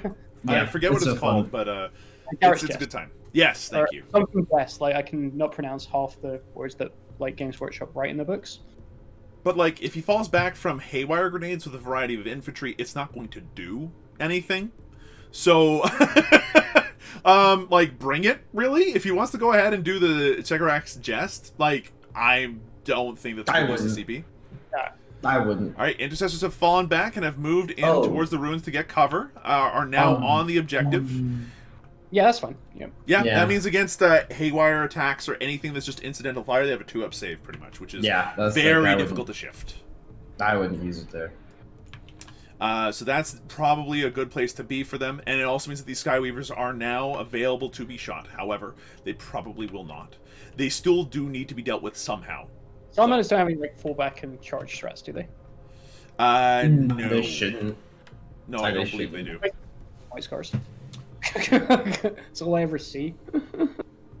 So you just assume every Marine chapter can do it? Very few Marine chapters actually have a way to advance and charge or fall back. And... It's just White Scars Well, that have the ability okay. to advance and charge. Well, no, because like Dark Angels, Ravenwing can do it, Yeah, exactly. Yeah, that's the thing that. but just Ravenwing. So Yeah. it's like, you know, we're having discussions about names in the Warhammer 40k universe. It makes sense that multiple people would have the same name. I know it asks for confusion, but Yeah, like Makes sense. Makes a lot of sense, honestly. Raven Guard can fall back, shoot, and charge. Chad also points out. That said, in this particular setup, the Salamanders do not have many answers to that. They've got a couple of things that need to be dealt with, and currently, someone in Czech is looking at this, at the eastern flank right now, seeing all these troops, and wondering why he can't just move forward with the incursors and try to do something about all of this nonsense. An interesting choice. We'll have to see how that plays out. I have to wonder now who's going to be holding this objective. Because if it's going to be the Flamestorm aggressors, they are going to get fusion boated, would be my guess. We still have a Storm Speeder, a Speeder Storm, sorry, that can pop out and just do stuff there as well. The aggressors are popping out as to hop onto the objective, as foreseen. The Leviathan Dreadnought still needs to head out as well. And is not, I think, is going to be able to live for at least another couple of turns. It's going to be, so far movement phase seems to be going pretty well. It really is what's going to happen in this corner, because this corner here is going to determine the rest of the game. If these two bikes survive everything else that's coming in, then at that point the Salamanders player is all wrapped up and beautifully placed for a couple of fallbacks, shooting with fusion boats, and then charging with everything else, and it will decimate what's left of the Salamanders army. If the Salamanders can get rid of these two bike squads, suddenly there's not enough haywire on the field to deal with Brayarth, or to deal with the Leviathan, or to deal with the Landspeeder Storm, which is going to hurt for Bring It Down. Yeah. Don't forget a fusion. Few cheeky fusion shots through can. It is a little bit harder for Fusion to do it, though, because of Eternal Duty and the ability to give them Toughness 8, the -1 to hit, all that stuff. Yeah. I think one of the other big things is, let's see what this Librarian does. Is he going to help to completely murderize these squads? Let's hope so. I seriously think that's the only way this is going to work out in the Salamander's favor, is if the Librarian does help to deal with the bike squads, because that 3-up invuln is just gross otherwise. And where their bikes are currently placed, the Librarian could easily put themselves in the corner, just on the south end of this ruin here, and actually hit both of them with the invuln aura, with the null aura. That could be well worth the time. So if we see a smite from the Librarian, plus the null zone, and then we see the oh no, the scents are falling back. Okay, the scents are falling back onto the objective. That makes some sense. They're not doing the pistol shoot. No, I was just thinking, like, if that happened and he killed both the Skyweavers, it'd free up all of this to shoot, so he'd get the instead of a bike squad. Brayarth is going to come in to probably charge the bikes and remove them from existence. I guess. Now I'm curious what he's actually going to... Because that just means everything in this building is not going to do anything this turn. It doesn't... Well, the pink squad is probably going to deploy scramblers, if the incursors aren't. And will continue... And the pink squad, as a result, will continue to protect Brayarth as best as possible. The two Skyweavers there are, like, it's a quick fallback, and then the Brayarth can just walk up, flamer them, and then charge them and blast them. I don't know. I think he's putting way too many resources just back in this corner. He's just going to box himself in. Because the Harlequin army still has everything over here. Yeah, but mind you, it's not everything all at once. It's being drip-fed, which is weird. The Harlequin player doesn't need to go completely all in to win this, but it's one of those things where if the Harlequin player on turn 2 does not cripple the Salamanders, they are resilient enough to actually push back out. The Apothecary is more than capable of taking a wounded squad and bringing them back up to full in no time, and at that point, if it gets to a point where the Harlequins are more or less tabled, and they have to, like, hide, then Oath of Moment will be an easy score for the last couple of turns, and that's for an easy 8 points, just off of 2 turns of full scoring for that. Like... Yeah. Thank you very much, Talinarium, for the props. We appreciate it. If you have any other feedback, please do let me know. And if you want to see the army list for yourself, don't forget, !armies. We'll get you to see both of the lists in pastebin format. Nice and easy to read. Nice and easy to see. The Librarian's moved out, but not where we thought. Where did he go? He went right in front of the wall, and the company veterans are going backwards? Uh-oh.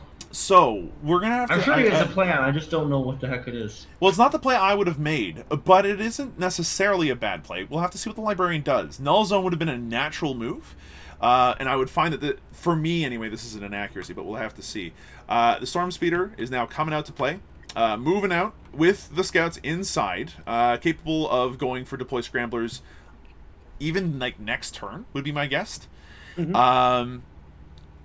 And it's far enough away that the boat might not get blasted, but it's still like there's enough Star Weavers centrally placed that like they could send 1 or 2 Star Weavers out, fusion blast everything in like the vehicle to pieces, and then just shirk and blast all their scouts to heck. And then at that point, deploy scramblers is very difficult to land. I'm going to be honest. I have no idea what he's trying to do. I see some logic. He's going hard on the east flank here, so that way he can probably take out this boat and the Harlequin squad. So that way he can stop them from holding more easily. Anyway, we're into the psychic phase now, so all the movement's done. The Flamestorm aggressors are holding that objective because they're very good at it. The Leviathan Dreadnought, I think, is trying to get line of sight on the Star Weavers in some way, shape, or form. Yeah, like this flank over here, he's trying to go on to like push and like force the Harlequins to answer it. The other side, however, we're gonna have to see. I'm gonna go ahead and turn on the player commentary and let's listen. Goes off on an 8. Goes off on an 8. Yep. Okay. So first psychic power goes off. You're just outside. So yellow intercessors will have +1 toughness. All right. The yellow intercessors are now toughness 5. And Beefy boys. Makes them only wounded on 5s by Zephyr lives. If we had a hard time killing them before melee, the Skyweavers are going to have an even harder time now. If only you were playing Frozen Stars and had a +1 to wound strat, right? doing No, I don't know. Let's see what else is doing. Fire shield. Fire shield. Onto the incursors. All right, the incursors. Let's see if this goes off. They'll have a -1 to be hit. Yeah, there we go. So -1 to hit, Goes off and on 9. they have a minus to be charged now. The incursors are going to be difficult to deal with. Going to shooting. So we're on to the shooting phase now. Nothing that we thought was going to happen is No, what I happening. expected from that psychic phase. I was No, it's not right. It's not bad choices though. I actually don't have a whole lot of shooting. I just don't know if they were the Thing is, best this land speeder choices. is going to shoot into this troop unit. The land speeder can see the troop. That's a big play. Now, I don't think he's going to kill the squad, but the Cerberus launcher and the heavy bolter could absolutely do some damage on that flank. Oh, I didn't even I don't notice know this. if you're This talking or not. this I is can't not hear good. you at all. Like you have this transport here, so why not just have the transport on the objective as a blade of wounds for the troop that would then get out? Like, I don't quite understand what's going on here. It seems like there's a couple of mistakes and inaccuracies on either side here. But the Salamanders players doing their own thing, and who's to say that it's the wrong thing to do here? I like the punishment that the Land Speeder Storm's actually able to put out here. I stand corrected. Yep, I This can unit hear might be useful. Yeah, go for it. Yeah, definitely. Okay. So first I'm going to do the heavy bolter. So they're they not determined that he -1 does hit, in fact correct? have line of sight to the Oh, end of sure, the not. guy on the end now. Nope. Can So, confirm. 3 hit. 3 shots, 2 And hits, strength 5, so 3s. 1 wound. I will reroll one there. So And that is Salamander 2. reroll makes it for 2 wounds. For 4 up saves on these Harlequin troops. Oh, there's two ones there, my friend. Alright, let's see how that happens. 1 troop One dies, dies. which means that Anyone the rest of the fail? unit's probably going to hide. That's Cerberus launcher. It's D6 not the end shot. of them, though. 3. Probably getting charged. 3 from shots on the Cerberus launcher. This gun 3 itself threes. is a heavy D6 strength 4 damage 1 weapon. And these It's are not strength 4, so winning super on strong. threes. It still only requires 3s. He's already done the reroll, so he can't reroll another one of those wound rolls. So only 1 wound, save. which is saved easily. The troop is still intact with 4 members left alive, and no one else has line of sight on them. Check. They're getting charged Inside, it is open by up, the so they can incursors. shoot. It's a but very Definitely. long bomb charge, I don't though. know if they technically shoot. I mean, it when looks like an transport 8. Shoot, or Looks like an 8 or a 9, yeah, but Do it's it still whenever you long like, enough you that's don't not have to do it guaranteed. At the same time. no, they don't have to do it at the same time. So I would still need No, line of whenever sight you then like. afterwards. Okay. So now the They wouldn't be scouts able to shoot inside because they can't wouldn't have shoot line of anything sight other to than the at Star least to the Weaver, troop, I guess. if I'm not mistaken. The same. So you could probably shoot the. Yeah, I can shoot that. It's the only thing they can shoot. So they will put their shots into that. 10 shots total. Okay, 10 shots from the -1 to hit scouts. because of your thing, so 4s. Oh, good roll. Reasonable And roll, about strength odds. 4, so 5s. 5s to wound, rerolling one of these failures. Rolling 1. Ends up not mattering, but there's still 2 wounds against the Star Weaver. It's something. 4 up and vulnerable saves. That's 1 wound on the Star Weaver. It's better than my Riptides tend to do, actually. Bit of chip. Alright, and that's probably the end of the shooting on this corner here. However, we are still expecting a charge from the Incursors. Let's see what he does next. not going to be the end of it.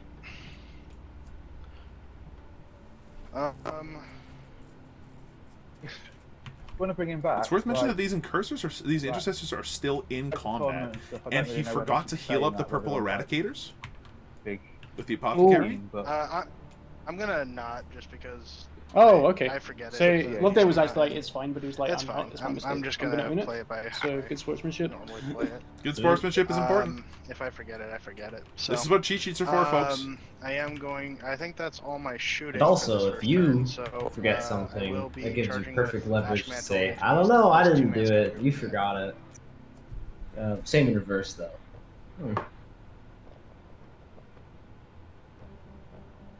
Thank you for the feedback, Talinarium. I'll do my best in the future. That will get him in. Alright, so Brearth Ashmantle has now Moving made the charge. forward. Now, Brearth Ashmantle is a big, scary dude. He's got 7 attacks on the charge, Nice. hitting at strength 16, AP minus 4, 4 flat damage. And then, Rerolling one of will those also for go sure. into the But- Skyweavers. It is putting them in a bit of a sticky situation. The company veterans are probably going to have to charge as well in order to keep Brearth alive. Yeah, that's why I would like to see Null Zone, because these bikes would guarantee be dead. Right now, they're still free up in right? So Yeah. That's why we that's what we were So, thinking of. But that's all my charges, I believe. that's So all I the will charges, go on alright. to. So combat. Brearth is going to be a little bit out in the I will open do right now. Vulcan first. Will be protected by the Centurions, but the Centurions are not invulnerable. On objective Actually, no, 4 I'll do over here, Ashmantle first. into the players, just decided to leave that be. Maybe these guys advanced actually 7 attacks. to get here. That might work. Being cursors? Yeah. Yeah, that would make sense. I think they moved Are 10. you gonna be -1? Mm.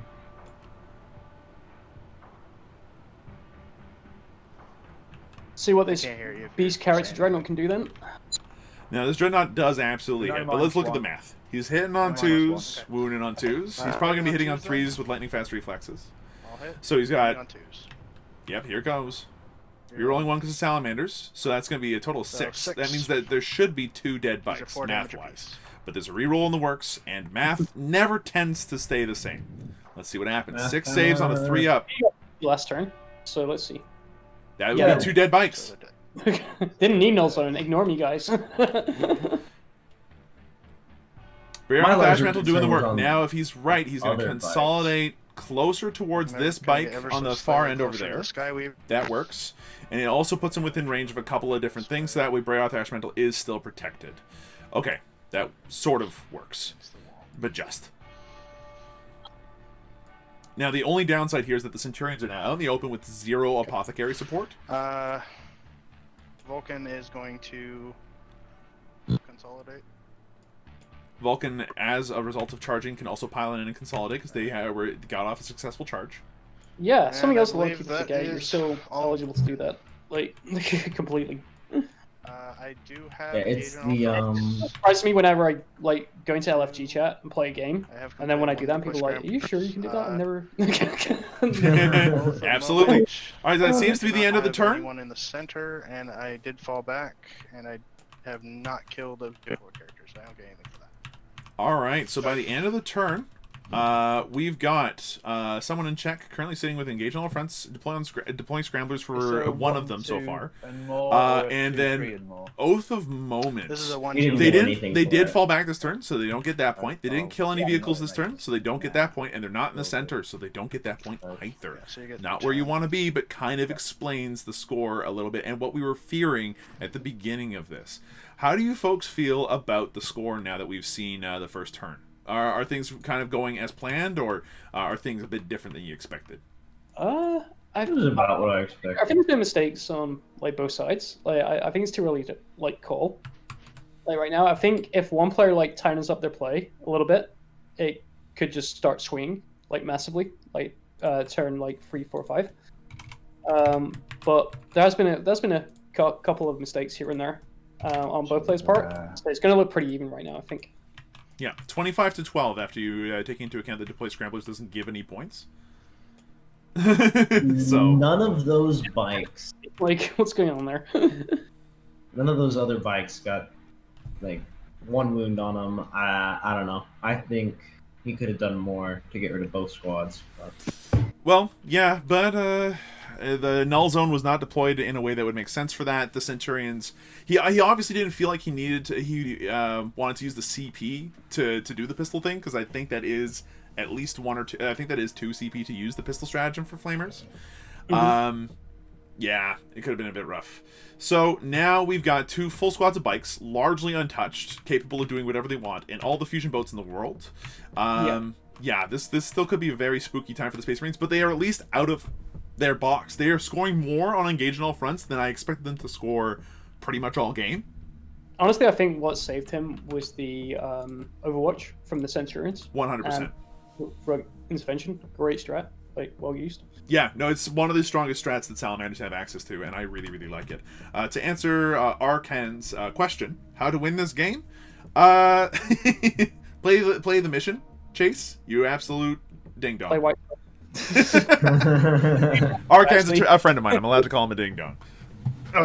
So, at this point, we are looking at a map that is very much still in the Harlequins' control, but they do have some things that they need to deal with. There are Assault Centurions in one corner that will absolutely just walk up the field if they're not dealt with, and quickly. But on the other side of the field entirely, there's a Leviathan Dreadnought, and a whole, there's a small platoon of other Marines that are easily capable of rolling over that flank. Right now, the Harlequins are being asked more questions than I think they're comfortable than they'd like to have to answer all at once, but they do have the resources to deal with this. We see 1 squad of bikes already going in to tag up the Eradicators and everything one more time, yet again, surprise, surprise, and this time there won't be an Assault Centurion heroic intervention to stop them. And then we still have the other bike squad capable of going in, doing some damage. We still have all the fusion boats. Well, what do you think the Harlequins' priorities are in this case? Try and score their secondaries on that bring it down. I know it's difficult to do because he's quite rightfully put his vehicles on this flank, so it's going to be a hard time. I think if he Twilight Pathways the unit in the top right there across, he should be able to get down that land speeder at least, with 1 unit, because it's only got 8 wounds, right? Yeah, and the scouts inside are not going to do much. Yeah, so I think just play the mission. That's one of your biggest strengths as Harlequins, primary and secondary wise. So he just needs to do that. I mean, it's cute him going to tie all this stuff up at the back, but honestly, he could just use terrain and have the same effect, because they're not moving that fast. They're all infantry based models, and they're kind of out of position. To answer competitive wargaming in the chat, is the jump pack Libby free to get meltaboated? The answer is no, I don't believe so, because they are within range of the company veterans back here, which means the librarian is under the effects of the bodyguard rule that the veterans actually give. So, he actually is safe there. So long as these 2 pink Marines are alive, the librarian gets to live.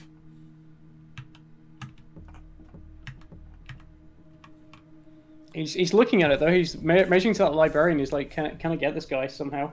It is possible. If enough of these bikes can get vision on the pinks, then it's possible. But it really does depend on these bikes doing it. And at that point, they're overextending again. The Centurions will be able to just walk up and there's no way to charge the Centurions and everything safely. Brayarth is an absolute monster and is a character within range of the pinks as well, so he cannot be lambasted by all the haywire, which is currently what they're measuring right now, which I imagine is frustrating the Harlequin player to no end. Love Dave is not enjoying that. I'm beginning to think he might be wondering about whether or not he's overextended. Yeah, that Harlequins. I want to see these Starweavers start to move up a bit to support, because otherwise, you've got literally 3 boats plus 15 guys with fusion pistols holding an objective right now. So it's way too redundant.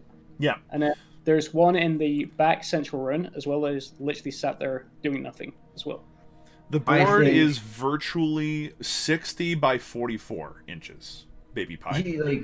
I'll say the big thing is, the Salamander player put probably over 1,000 points onto just dealing with this 1 squad of bikes and the 2nd squad of bikes. His whole army's over there. The rest of your army is free to just clear up everything else that's really overextended. This whole east side of the board is just asking to get fusioned into oblivion with no comfort, no way to pay it back from the other player. Yeah, like there's no consequence really to just going, hey, you know what, my bikes can just go across the entire battlefield, haywire the Leviathan and the Landspeeder Storm into the ground, and do some charging. The Flamestorm aggressors will probably kill like one squad of bikes, but then at that point you've got entire board control on that flank, and the Centurions will never be fast enough to be able to get to that side of the field in any meaningful way. Yeah, he can kite if he wants to. He can kite the Centurions like all game. Like he can just literally just ignore them because he's not, other than the fusion, like saying earlier, he's not really good, and that's based off luck, right? As to whether he's going to get like a few fusion shots through and then the damage. But they're that slow that he can literally just stay out of their threat range completely. Because they've got what, like a 17-inch threat range, right? 5-inch move, 12-inch charge, and 12-inch range on the Flamers. I have no idea what that red Star Weaver squad is planning on doing there. It is going to probably try to haywire and then kill the Intercessors, would be my guess. Yeah. And I don't know. With the 2-up armor save, and even if he does charge. And their toughness 5, which makes them wounding on 5s with the haywire now, and wounding on 5s with the Zephyr Glaives. It's not likely. Yeah, this is... that might be a mistake. I think that he's focusing extremely hard on the flank that the Salamanders are prepared to defend. And mind you, he's looking at incursors that have a -1 to be hit and a -2 to charge. But, like, yeah. So at the top of round 2 right now, it looks like both players are making interesting decisions. Decisions that the rest of at least this caster crew does not necessarily believe are the right decisions. Like sit here watching a game and be like, this is a mistake, this is a mistake. Well, like that's the thing. We don't know necessarily if these are mistakes, but these are things that we don't consider to be efficient. Like You're playing wrong in every way imaginable. Which is not the case, right? Like these players are obviously making decisions based off of what they have and what they're feeling and what they know. And who's to say that the librarian doing the spells the way that they did wasn't actually the right choice? Because now those intercessors being toughness 5 means they will not get shifted. That's an easy 10 points for the primary next turn for this turn. For the Salamanders, pretty much. Like, there's no way the aggressors are being moved, unless if 2 fusion boats go after them. There's no way that the yellow intercessors are really being moved. There's no way that that central bit around the home objective is being moved, and there's OBSEC there. So there's 10 points for the Salamanders for the primary, which is the important bit already. It's just a matter of whether or not the Harlequin player is making the right threat assessment here. And I tend to be the kind of person that likes to pick fights that I know I'm going to win, if I have that choice. And the Harlequin player is meeting the challenge head-on instead. I'm a coward, this Harlequin player is not. It looks like he's going to try and fusion the hell out of those Centaurians. Which we expected turn 1, but did not happen. This is, as Arrovor said, it's like, he better kill everything there or he's going to be in a world of hurt. Mind you, it's a world of hurt that suddenly drops 15 OBSEC units all over the place. So I don't think that the Harlequin player would be sad if those Star Weavers went down. What's going to hold... Oh, I think this Shadow Seer is going to boss it and hold the objective by himself. It's going to have to. Now, this would be where I wish I had an Eradicator squad in reserves. Just pop it out from behind and frame it to death. But absolutely not the case. In the game against me, he did exactly the same thing. He left his Shadow Seer by himself on an objective, and my Blight Haulers just quite happily killed him. Yep. As one does. So as things are turning out here at the top of turn 2, there's some very aggressive movement coming out of our Harlequin player. They are moving forward here with all 3 of the Starweaver fusion boats that were protecting the Shadow Seer, now being super aggressive and trying to remove the Centurion threat and annihilate the Intercessors in an effort to try to capture OBSEC and force the Space Marine player to only get 10 points and to potentially never max out on the primary. On the eastern front over here, we got these troops that have moved from the ruins over to fight the incursors. They do have fusion pistols as well, but 4 fusion pistols at best does exactly 4 dead incursors, and that's not likely to happen. Actually, that's mathematically quite aggressive. So the incursors will probably be able to live, and even 2 incursors can do a number on those players. Coupled with the Flamestorm aggressors, the Landspeeder Storm is going to be able to go around here and take the objective from the Harlequin player, probably. Yeah, this is going to be a very interesting turn 2, I believe. Yeah. As things stand right now, we're still in the command phase. Well, it's the movement phase, but you know, like the Harlequin player does not like hitting that button, so we don't necessarily know where everything is. I was doing this movement phase. This objective here, where the incursions are that you just said, I'd actually abandon that and move this Star Weaver to the one that's in my deployment zone. Then move that Star Weaver across the one that the Shadow Seer's on, and just go. All right, cool. You can just have this objective like next turn. I'm playing the game in your top left of your deployment zone, so I really don't care. You can have it. And these are slow moving units. They're not doing anything for like the rest of the game. Agreed. That said, in this case, not what's going to happen. The aggressors are largely out of the game now. They're going to be stuck. They're going to be pinned to that objective for probably the rest of the game. Would be my guess. That or the Leviathan Dreadnought's the one stuck doing that. Say the Leviathan will take it over for them because all the Haywires over there. It really depends how this shooting and assault phase go for Dave here. Yeah, and I imagine that all the fusion boats will be particularly effective, but the rest of it we'll have to see. So at this point, I believe that we're into the psychic phase. And let's go ahead and listen to the players now at this point. I will be right back. So one dead. 2 deads. 2 dead incursors from the fusion there. The troops have made their mark, but far cry from the 4 that he wanted to probably kill. Those 3 incursors could easily wipe the players at this point.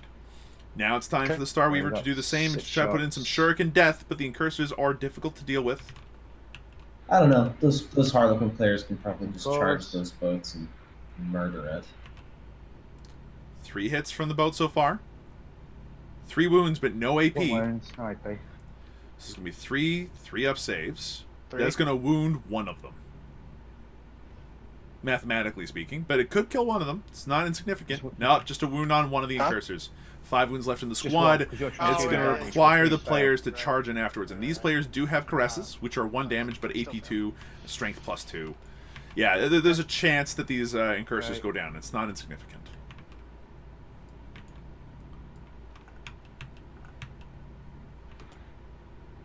Now, those players can just charge the incursors. I don't think they'll kill the incursors, though. Especially if they decide that it's important enough to transhuman. There's those players will probably scratch them, but won't do too much more. But here comes the big fusion stuff. And these guys do not get transhuman physiology, as they are firstborn Marines in those Centurion outfits. 5 shots. 4 hits. It's what you want, but wounding on 3s now. Yep. 3 wounds. He's going to need some 6-up saves here. No 6s. None. All right, 2d6 picking the highest for each one of these pistols. Melta, it's a heck of a drug. Let's see what happens. Oh, there's no 1 dead back. Centurion. No. 1 dead Centurion on top of that. That's a total of 2. 1's alive on 1 wound. But that's probably fine. There's still another 2 boats to go. If you think that the Harlequin player is sweating that, they are not. I was in cover. Don't you have to be partially obscured from the direction of the fire if to be in cover?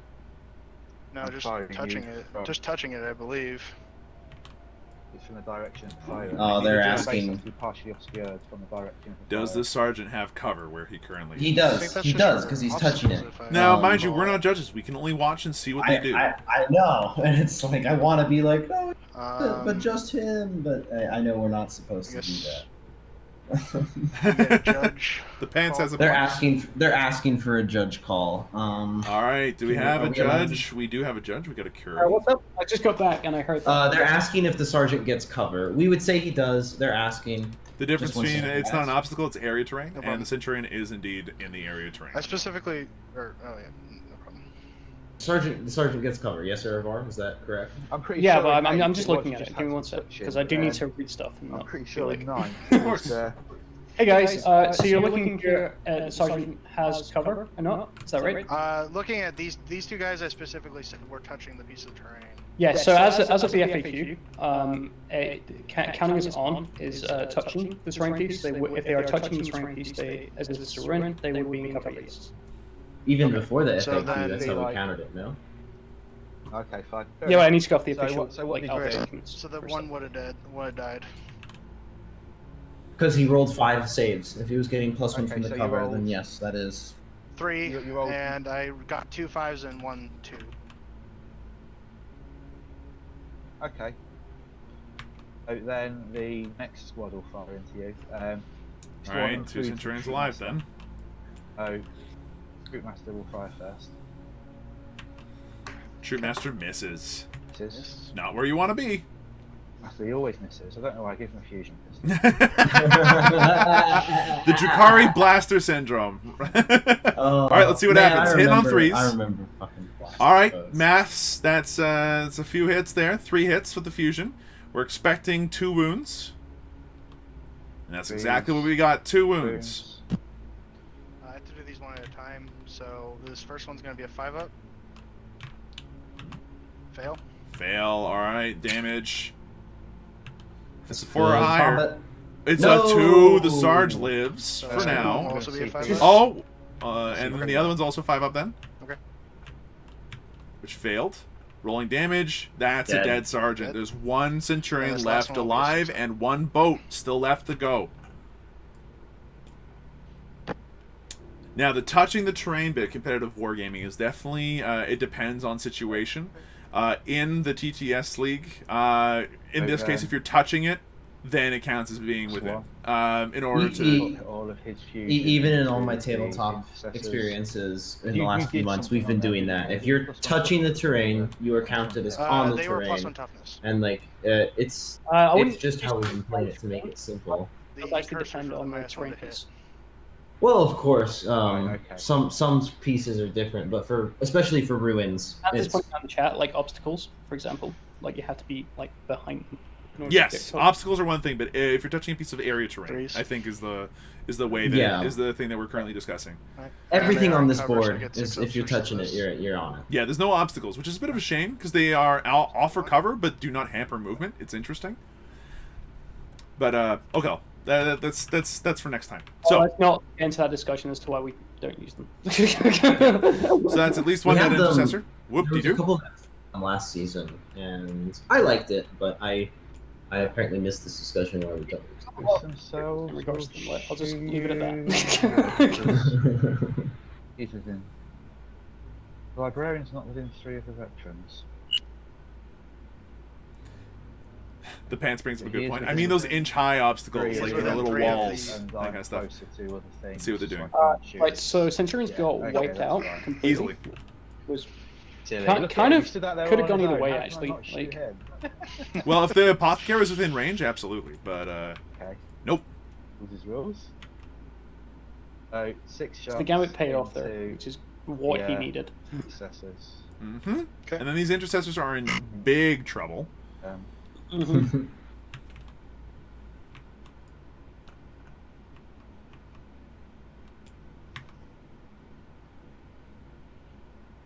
Just give me 3s and 3s. All right, not where the math wanted to be. 2. 2. That'll be 2 ups. 2 ups. One takes a wound. Next one.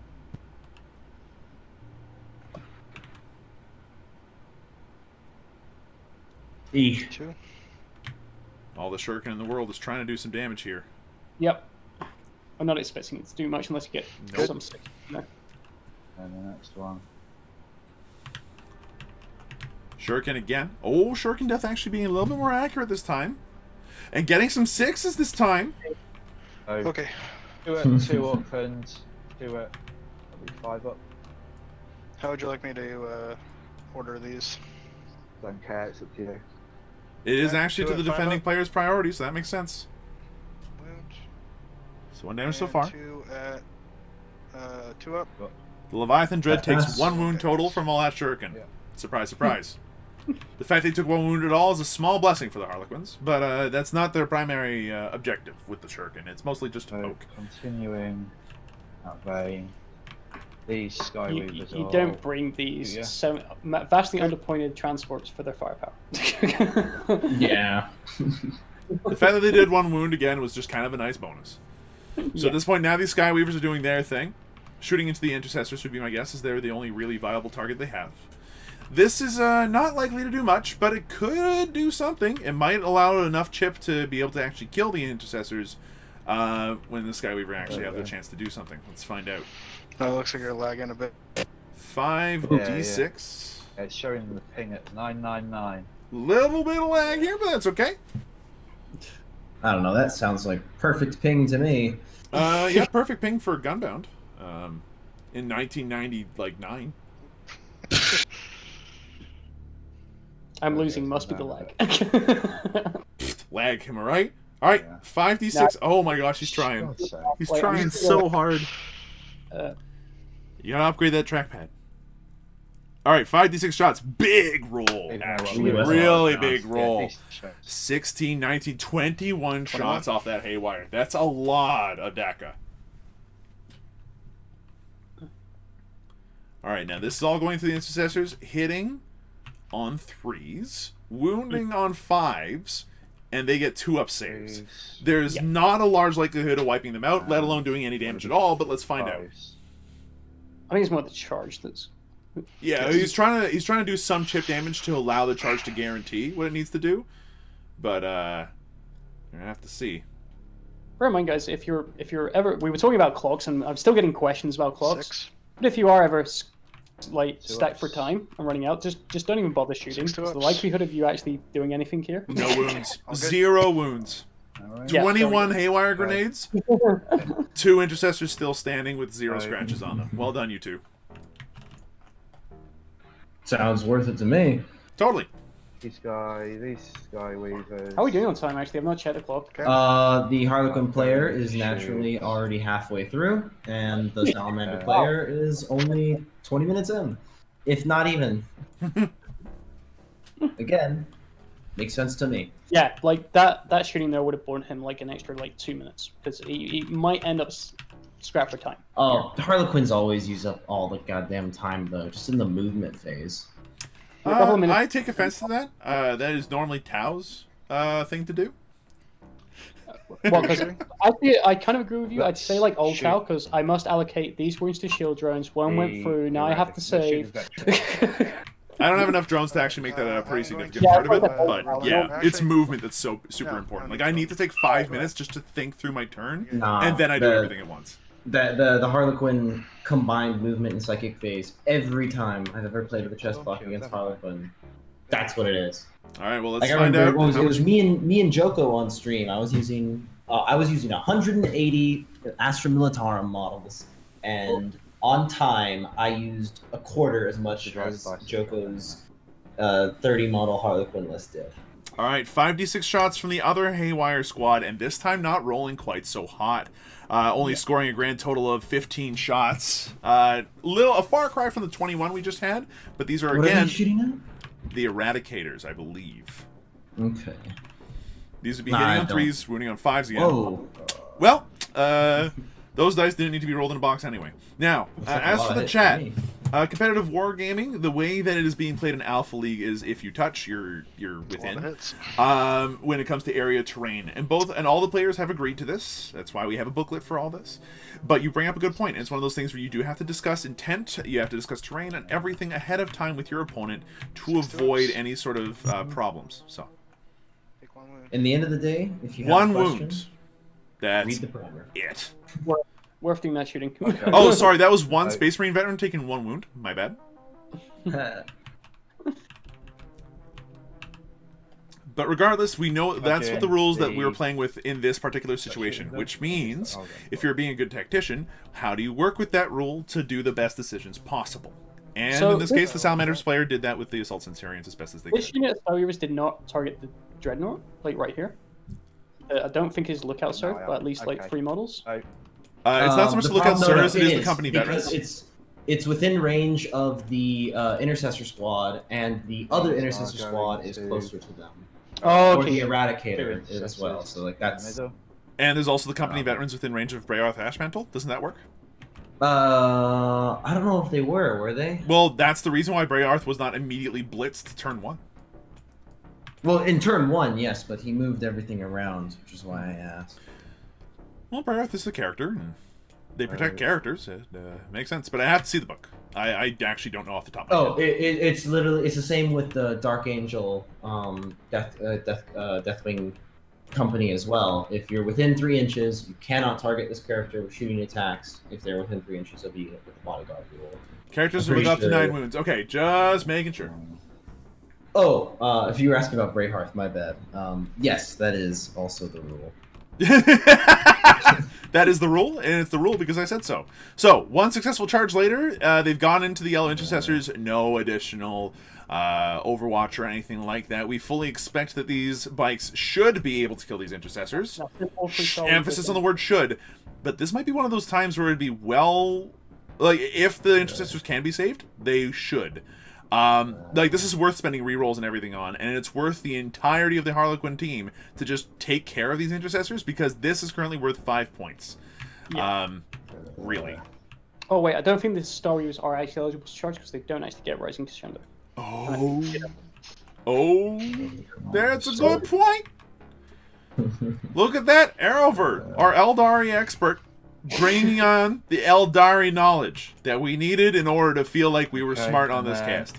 Thank you. These How does that make you feel to be called our Eldari expert? I'm not. I play Chaos now. I changed. I play the former Chaos Death Guard. Like, now here's the tricky question: what do these Skyweavers do? In terms of, they're going to charge the Pants is correct, but it will be worth 5 points if the Harlequins can hold on to their 2 objectives. Charge the veterans and the eradicators. Charge them both. Because at that point they'll be holding 1, 2, 3, 4 objectives. If they can remove this. If they don't remove this, they just hold the 3. The Salamanders get to keep their 3, and they can go ahead and wipe out this bit here. As a result, they'll be able to stop the Harlequins from getting 5 points, would be my guess. Born Protector. so just checking Alpha chat. Glarg, if he's here, really doesn't want to play Harlequins. He's like the one person in favor of Salamanders here. Well, the thing is, I want to root for the underdog as well. Salamanders are my only Space Marine homeboys that I got. Mind you, I painted mine to look like Doom Guy, but that's not the point. I like them. It's just that it's just that the Harlequins do have the capability of absolutely running roughshod over this army list. So. And I mean, actually, I don't. Competitive Wargammer. I'm not sure if you noticed, but one of them is currently trying to drive. 8. One of the Harlequins is currently trying to drive, so having 3 attacks with 1 dude with glaive makes perfect sense. All right, so Born Protectors has been used, by the way. I like how you say trying to drive, like he's failing horrendously. 2 go through. 2 go through, so 1 bike dies. 1 bike goes down. You. It'd be this one in the corner. Yeah. Okay. So that does extend the charge distance. Charge. Wait, hold on. Well, whatever. It probably doesn't make a big difference. I'm not sure what he's starting into, but yeah, it's an 11-inch charge, so he still gets to make it. The command squad and the eradicators. Yes. To which the Born Protector, I believe, happened from the Intercessors? No, it happened from Brayarth, because Brayarth has the Flamers. That's where the auto hits came from. Off-Creek heroically intervenes and kills everything, by the way. That's probably what Brayarth is trying to do. Vulcan is also going to be heroically intervening, would be my guess. If not, then I'd be impressed. No, but it's always the most unremarkable, like, terms of melee, like Space Marine character that does the most damage, like, in my games anyway. You'd be surprised, yeah. Like my Nightmare as Death Guard. So again, this is a decent tie-up, but I would have just gone for the Eradicators and then piled in to, like, box everybody in. But instead, Love Dave is going as aggressive as possible and is not going to get too bothered by Vulcan Histan or Brayarth Ashmantle, one of which is going to be able to heroically intervene 2d6 inches. I'm looking at you, Brayarth.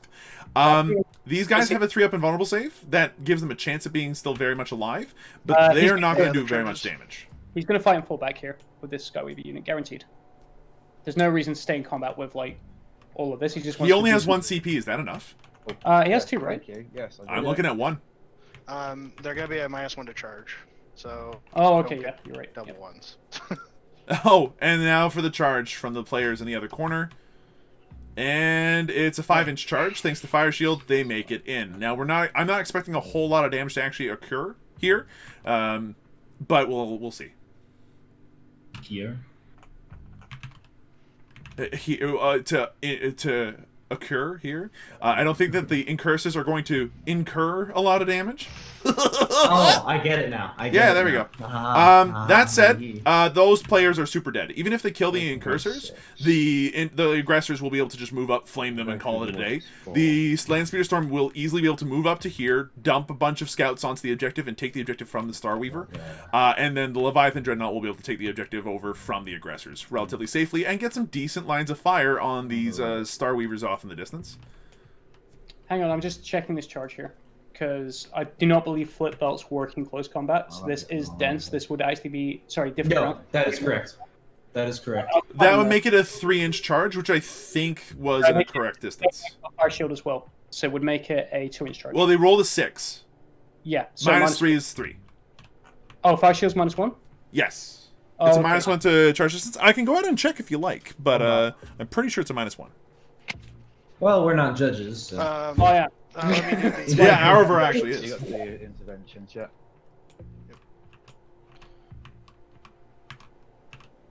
Thanks, Pants. I appreciate the coat. I'll show myself out.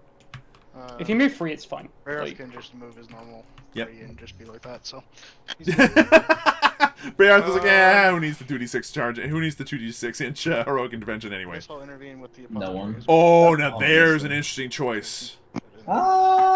I don't know. What's this apothecary have? It does nothing really in melee, and now he's putting himself within range of 9 Skyweaver attacks that could kill him. Yeah, That's a mistake. That could be a huge blunder. Because if the apothecary goes down, suddenly the Salamander's chances of winning goes through the I'll toilet. fight with these first. I don't know. Okay. I don't know. I just The apothecary apparently could be bait, and I can see that happening if the Space Marine veterans go down. Suddenly, the rest of the army is a bit more valuable or vulnerable. Sorry, but I could totally see him putting. Oh, I'm gonna put all 9 attacks onto the APO. But okay, 9 attacks, 6 of them hit, 3 of them wound, 2 of them go through. The apothecary Then he's shouldn't fine. die, but if a spike Yeah, happens, it could happen. So, there are the 9 attacks.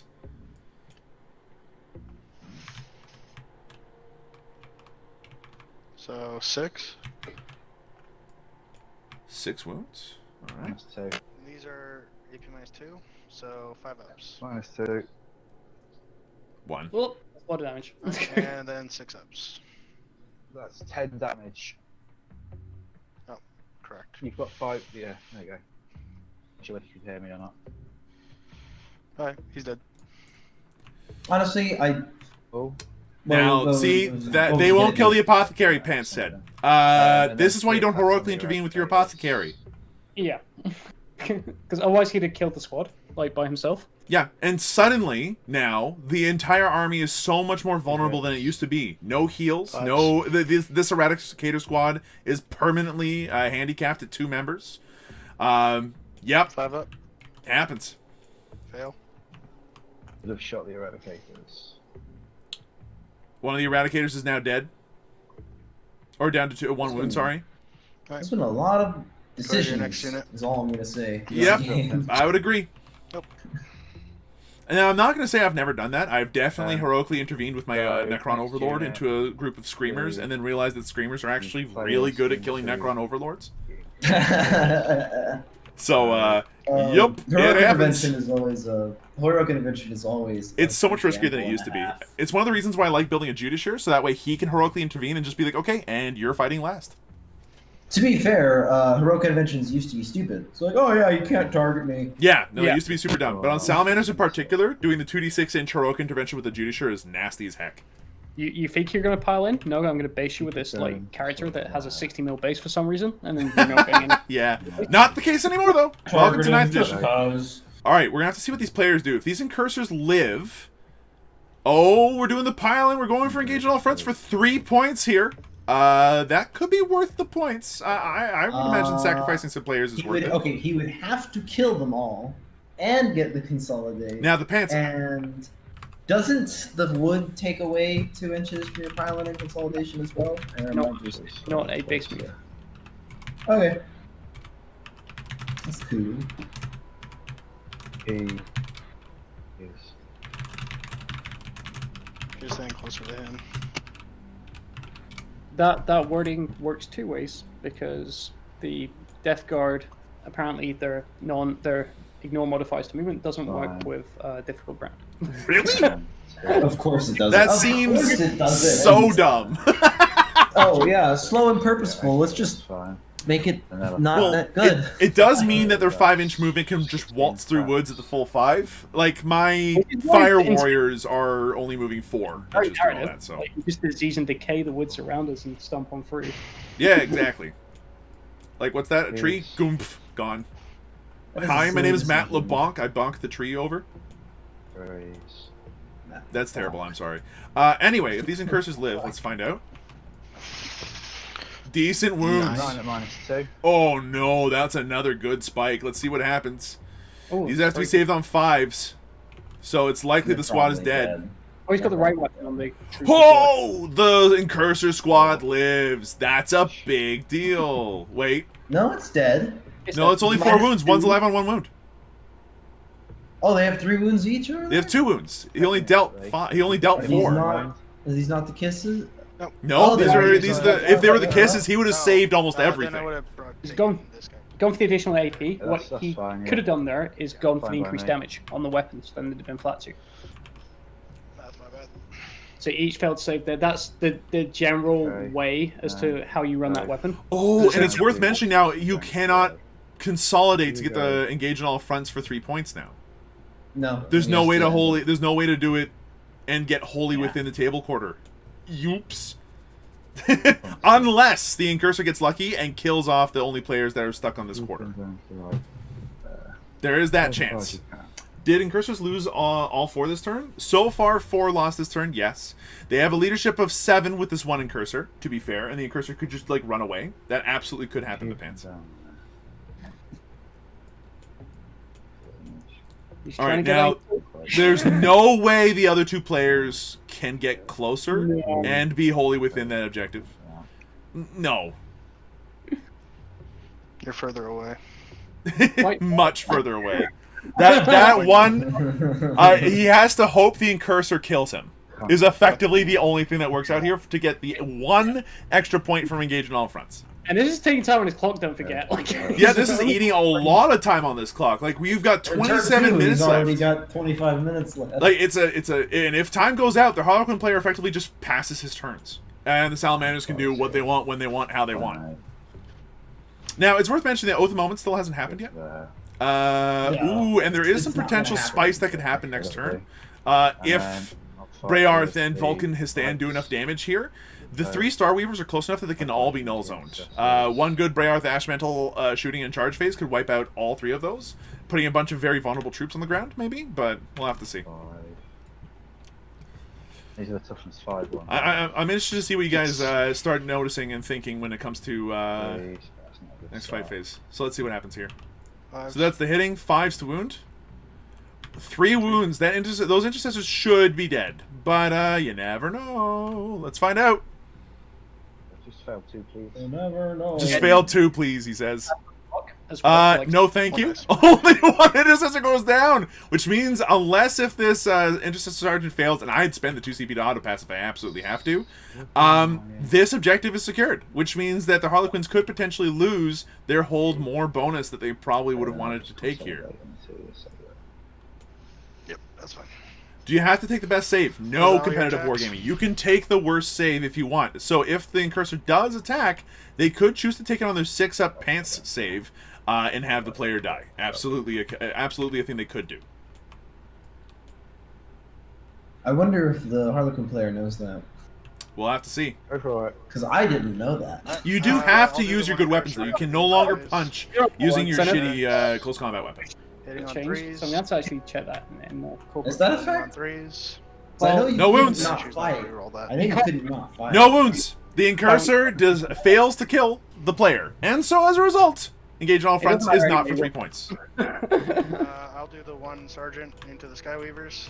All right, the sergeant's going to the Skyweavers. Let's find out what happens. He's been charged with 4 attacks, 4 hits, wounding on 3s. Strength 5, so 3s. Oh no, Salamander reroll though. Ow. Salamander reroll says no, so only 1 wound. And these guys do have pretty much the full complement of wounds, with one exception, I think, being out on 2 wounds. Which, Oh, that could be you. yeah, there he is. Alright. Took the wound on the chin then. Are you maybe within 1 inch of the intercessors? Now, it's worth mentioning that Yes. there was once in 8th edition, It looks like not it. so long ago, if you think Yeah, about it in a weird way, you could opt to not use your good close combat Just weapons. wanted to double check. And I remember that I had wrapped and Um, trapped a broadside unit with my Lich Guard like that before Necrons were good. It was very funny. You can't do that anymore. So if the Incursor had actually gotten the wound through and the Harlequin player had opted to use the bad save, the Incursor's weapons would have actually just punched through the armor save at that point. Alright, so Intercessor's Wounding doing on the thing. twos. Good, easy wounds. 5. 5 wounds on those Skyweavers. Oh, that's pretty good. That's really good. Might- If that's coming from Brayarth, that's very powerful. That is from Brayhar. That is 2 Yes, dead Two bikes. fails. Unless he's spending his last command point to reroll 1. And it does succeed. So 1 of the bikes is dead due to Brayarth, but that does mean that they are now down to 3. This guy. And there's still Vulcan Histan. There's still the company veterans, which can do some damage thanks to the lightning claws. There's potential here. There's potential. Vulcan. All right, so Vulcan, what's he rocking anyway? He's got himself a Gauntlet of the Forge. That's a ranged weapon. Forget what I 5 said. attacks, It's a hitting on Spear of 2s. Vulcan. So he's got 5 attacks, hitting on hit. 2s at strength This 6 is strength 6, at D3 so we're damage. hitting on So 3s. not likely to do very much, but we'll see. Yep. 5. Those all wound though, and that's a big deal. Depending on how badly these armor saves spike, either way, it could be a big difference. Oh no! That's 3d3 damage that's gone through. First, Ouch, town.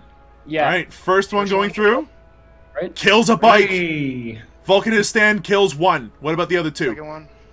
Vulcan his stand has only done 1 damage. He needs to roll 2 or one. higher on this D3. It's enough. That's 2 dead bikes. in total. Vulcan his stand being the hero the Salamanders need. So I'll kill one.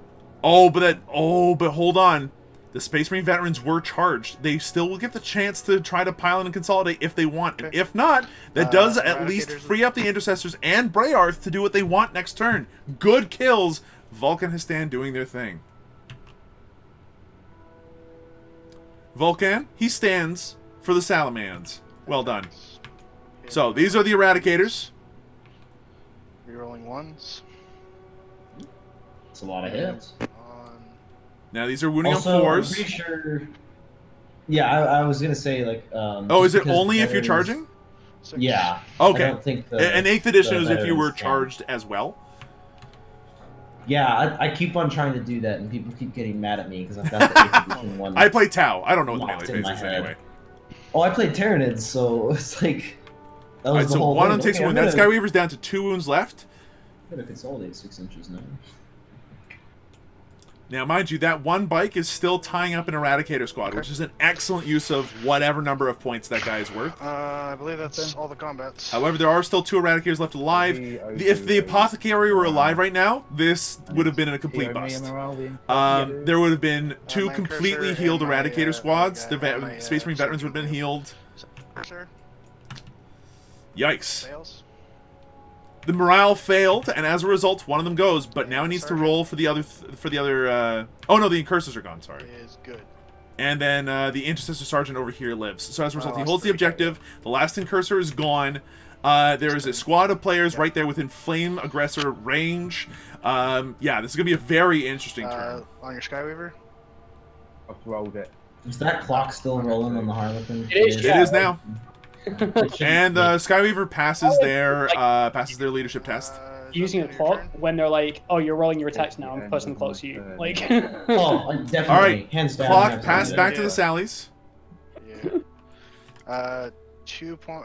You get 2 engager on front. because someone in check here can quite rightfully go in the fight phase. Like, I'm gonna tag you, and I'm gonna make you roll. order Oh, attacks. no deploy scrambler here. I get 10 points. Definitely. All right, bottom of turn 2. It's already tactic, but I've seen it used in like live events I've been seeing before. Bottom of turn 2. Oh yeah, no, Oh, it's no. like you have to do the. Vulcan or Vulcan's ability. I'm going to give it I'm gonna to do that. All right, so we're listening to the command phase right now. So Vulcan's giving his ability to. Give it to the purple eradicators. The eradicators have his ability, so they're re-rolling their hits.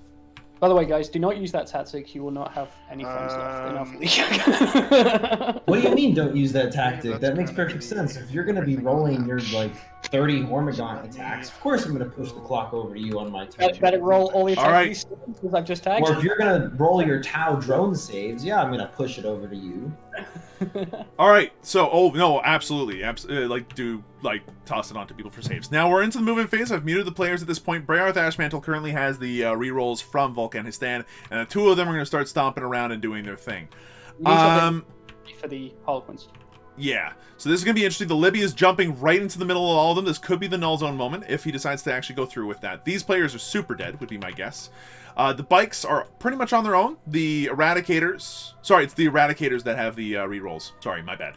The Eradicators have the ability to potentially take out the Skyweaver. The two company veterans are still alive. The Intercessor Squad on the back end is still here. There are some things that the Space Marine player needs to address. In my opinion, we've got these 3 boats. They're still completely full of people, and they're entirely undamaged.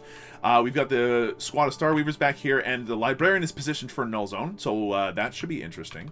And then on this flank, the Space Marines are actually seeing some very strong successes, I think. The Aggressors will be able to wipe out the squad, the Leviathan Dreadnought will be able to take over, holding the objective, and the Landspeeder Storm will be able to start running over here and starting to deal with this Starweaver. But, this is very, very interesting. Now, the deny from the Harleys is going to come from this Shadowseer. If that denies the null zone, that's going to be a big problem for the Librarian. So good eye there, chat. But at the same time, if the Librarian does get it off, it is going to be a worse than odds chance for the Shadowseer to actually do the deny. So we'll have to see what happens. Yeah, if you pass your Warp Charge 7-8 powers, generally they're pretty freaking hard to deny. Mm-hmm. How much? No. Wait. Now, it's worth mentioning that the Space Marine player is actually now going to get engaged on all fronts this turn. For the second turn, somehow. Is he going to get it on the left northwest side? Yeah, he's got the Landspeeder Storm, but he's not going to go for that final corner. There's no good reason to do that right now. That's what I was saying.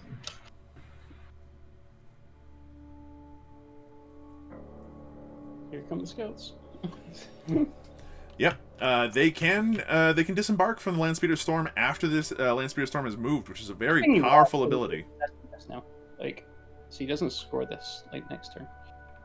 Yeah, which means that the Harlequins only score their 10. There is no hold more for them, which is a big difference. And now the Space Marines are currently in a situation where they're holding 4, which is forcing the Harlequin player to have to answer the Space Marines questions, not where you want to be.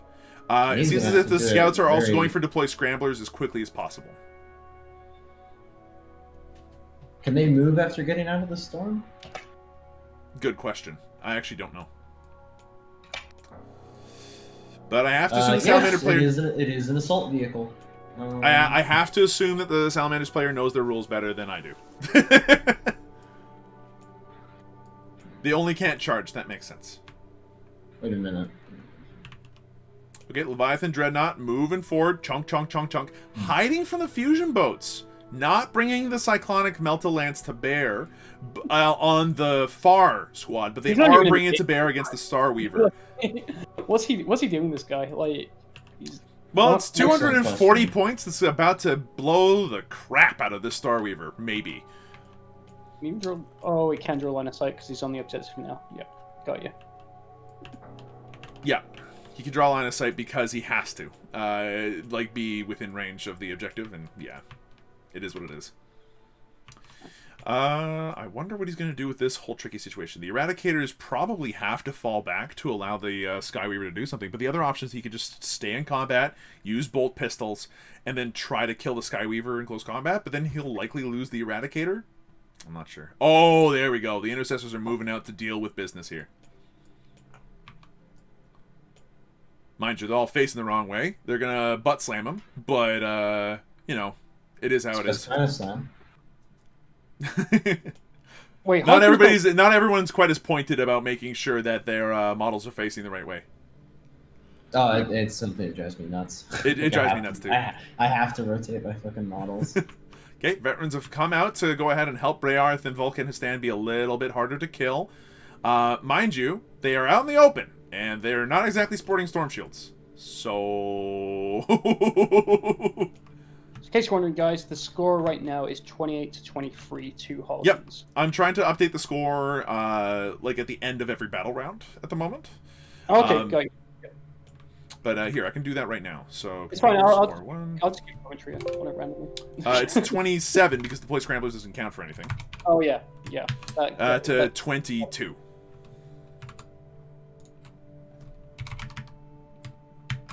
There we go. That ought to do the trick. Yeah.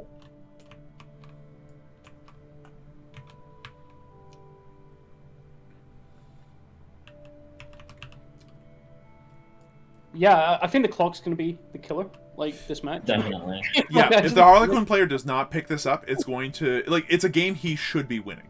The Harlequin player can easily win this match, but I think that they needed to... Well, they need to practice going faster. Psychic Phase is coming up. I'm going to go ahead and turn on the players, and let's listen to see what happens. Goes off on a 9. 9 on that null My zone. librarian's right here. Librarians there. Okay, well, that's the one I need to stop, so let's try. Trying to deny. This is Big. big. It's not a deny on an 8. It's so close. And there's no There you CP to go. reroll. Null zone goes off. Goes off, yeah. You don't have any Yeah. CP, so. CP, Alright. so And second one, I will do.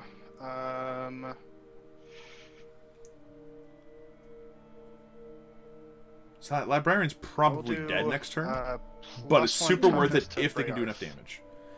+1 toughness to those Goes off on a 10. veterans. Alright, that's a 10. There's no more denies left, I don't think. No, I think it's only one. as I said, that might be it. Even the Harlequin Just player not was yet. like, ooh.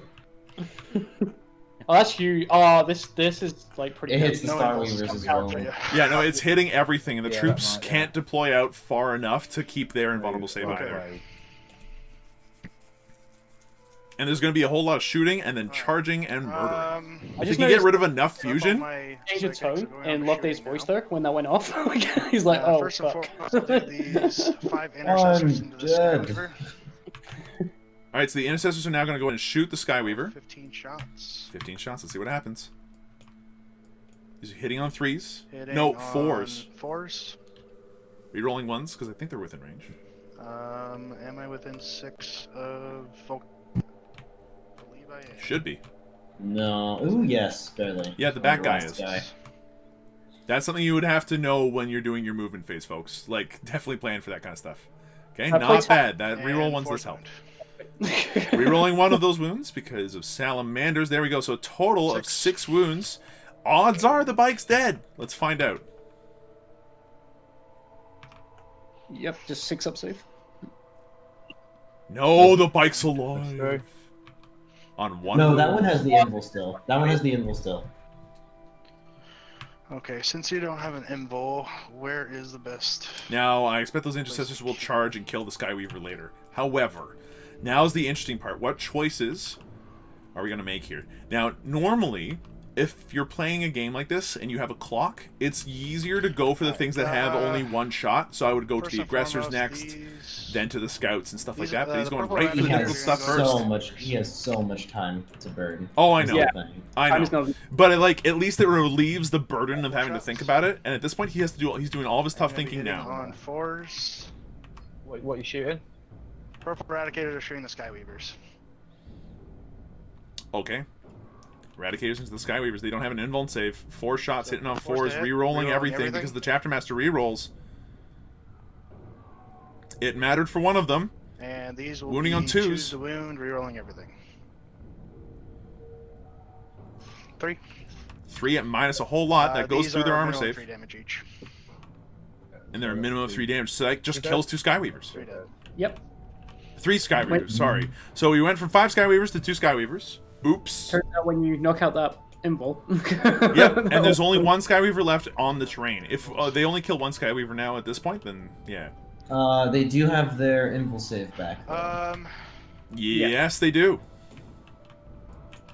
Vulcan is going to shoot his flamer into the Skyweavers because that Skyweaver is still on the. Is it? on the cover. Yes, Can't but see it's him. not within range of the null zone anymore. This ought to be interesting. D6 shots. That's the high end of D6. Nicely done. Now these are wounding at a strength +1 because they're in 5, tactical doctrine. To wound, So two. 2s. All of them wound. That's really good rolling. And they don't have a 3-up invuln save this time. No, just the 4s. Just 4 Yep. Oh, that kills Ouch, another Tom. bike! Oh no! That's not what you want at all! Vulcan Histan has killed 3 bikes on his own. What an absolute monster. Like, I think he's killed like 5 bikes at this point. He's killed 3 or 4 bikes on his own. Like, he's made his points. Like, That bike might mathematically, just he's made run, his points. Honestly. MVP Alright. for sure. Nicely Freyark done, is going Arcade. to shoot Ash Mantle's going to shoot. Probably both one of of his the Star Wars. flamers. It's a 2 damage, this strength close 6 guy we flamer. look So here. currently this thing's going to be wounding on 2s, and it's going to be punching through their armor, because they only have a 4-up save. So they're going to be on a actually, -3 no, on into the these, I farther think? Star Weaver. No, they're heavy. The Never mind. It's one going to be that's -2. sitting right on top of the- But it is going to do a lot of damage to these Star Weavers. So This is where the 2d6 Harlequin player has shots. to actually check, like, what's my actual save. This happens to me Yeah, all the right? time. I don't get a clue. Like, I know I've got a 4-up Or invuln. what's your toughness, actually? What's my save again? 5. So this will be 2 Don't because normally you have get to +1. check Yeah, this. 2s to wound here. Rerolling. All of them wound. 6s. 6. He needs 6s to 2 save at damage this each. point. AP JK? -2. AP -2. Oh, 6s. This is a very dead bike. Yeah, every single one of those went through. That is a total of 12 damage, Does he explode? and he doesn't blow up. Now, the people inside, do they die? You're gonna get charged by a treadmill. I feel sorry for those. That's 1 dead dude. 4 No. troops walk out So alive. you're Yikes! dead, man. And this is something I need to actually announce. The order of operations for this, by the way, is you get the guys out first, and then you roll for The explosion. Right? The explosion Or- will not affect the people that pop out. Explosion doesn't work because model wounds are resolved afterwards. So as a result, I still think that's silly. But oh yeah. So, nothing's dead. So there goes that transport. It's gone now. It's Now, okay, it's worth mentioning that Harlequins do have OBSEC on this objective now, which But it's means just- that it defaults the number of models. Three aggressors Harlequins now shooting control the into objective. troop. What was that, Arrovor? it's just worth noting it's because everyone's done it wrong. Like since the start of 9th, it's just one of those things that's 16. just been massively overlooked. Like Wounding on 2.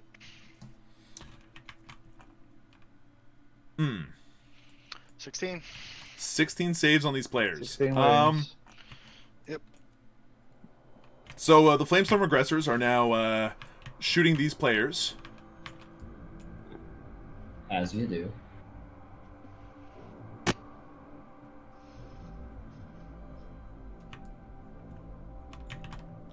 Preparing the dice. They're dead. they've got no invul as well, right? No, they haven't. No, these players do have an Oh, invul. these guys here. But even then, there's 4 of them left, and they just ate 8 wounds. So, Yeah. yikes! Very dead. Which means there's 1 contested objective left. The aggressors have done what they need to. The Leviathan Dreadnought now could shoot the Star Weaver if that's what's happening next. But let's listen This and see. storm is going to shoot into the Shadow Sea. Oh no!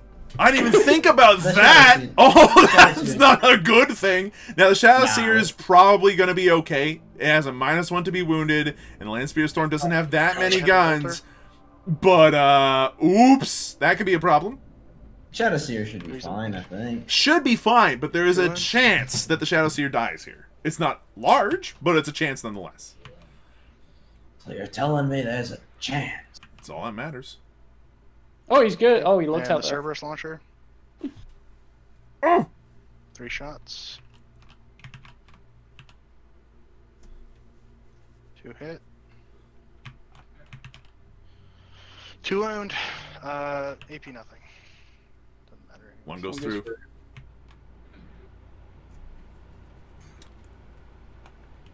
I wonder if these guys know about the hotkeys I just- for changing the wounds. I only found out about them like 2 weeks ago, but they've been. Oh, screwed. the using 2 and 3. Yeah, Yeah, I love yeah, those. I love those hotkeys.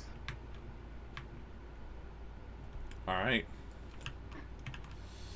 So the Shadowseer lives. Go figure. But that that is definitely a situation that the Shadowseer now needs to take into account. Because if it just sits there, that's a very short distance away from a couple of scouts with a very angry shotgun. Or like a very angry number of bolters. So first the Cyclonic Melta Lance, D6 shots. Alright. D6 shots. That's the big 6 coming out of the Cyclonic Melta Lance. He comes up with these names. Yikes! So now it is still hitting on 4s, so only 3 of those should hit. Oh, a little above odds there. And, 4 of them. Wounding on 2s. 100%. Wounding on 2s. Yeah, easily. Alright, that's all them wounded. Now, each one of these that goes through is going to be a full Melta amount of damage. Yikes. 1 goes through, but only the 1. It cannot be re-rolled, though. Now, he is within Melta range, I thought. But I guess not. So he's going to... oh, does he CP re-roll? 6. Oh, that'll do it. That's the end of it. Yep. Goodbye. Rip. So long, Starweaver. It was fun knowing you. Okay. So that means that this objective is now under Space Marine control. The Leviathan Dreadnought might not be earning its points back, but it is staying alive. There aren't also enough fusion or bikes within range to actually do anything to the Leviathan Dreadnought for the rest of the game. This dude is going to live the rest of the game, would be my guess. I believe that is... There's not many Harlequins left. No, but the Harlequins are still scoring okay. Yeah. And there are still 2 fusion boats full of troops. Yep. Shot, these guys shot. These Mind guys you, back. Librarian Shot. charging into the They players. have There's not enough CP to interrupt. Brayarth, Ashmantle, and Vulcan Histan are going to be able to find ways to do some decent damage to these Starweavers, forcing the troops to have to, like, bust out of there. They're going to be largely slow, unable to do much movement. Going to charges. Here we go, charge phase. This is pretty My crucial. This librarian could swing the is game gonna nicely. go Who does well here? into Librarian into the players, unsurprisingly, removing the OBSEC and reclaiming the objective for the Space Marine forces here. Getting the null zone on that bike as well. 7. Advance. Easy charge. Oh, right. He advanced! Correct. I couldn't- Oh no, never mind, no charge for him. I forgot about Rip. that. The Brayarth is going to go into both of these Starweavers. Brayarth is going to go as ham as possible here. 7 attacks on the charge. 7. Nice, easy 7-inch charge onto both of them. Okay, now Brayarth is outside of range of the Space Marine veterans here. And these Starweavers do have pistols. Those fusion guns can still absolutely rip him a new one. But, you know, he's probably going to do some damage first. Cause some issues. Vulcan is going to go into the troop. Ooh, there's Vulcan Histan doing everything that the hero needs to do. Not on a double 1, though! That's a CP reroll. That needs to happen. There we go. 11-inch charge. Maybe not that time. Whoops. Now, he needs to make the 11-inch charge. He is infantry, so he'll easily be able to come through the building. No problem. Vulcan Histan should be able to kill all 4 of them, as they do not have an invulnerable save. Right now, he's done so much. Like, yeah. The only thing I'm worried about is if Brayarth Ashmantle kills off the Starweavers, it's just going to dump a whole lot of OBSEC everywhere. Unless if this Intercessor Sergeant charges into the players and then forces the troop to like deploy on the other side of the Starweavers away from the objective.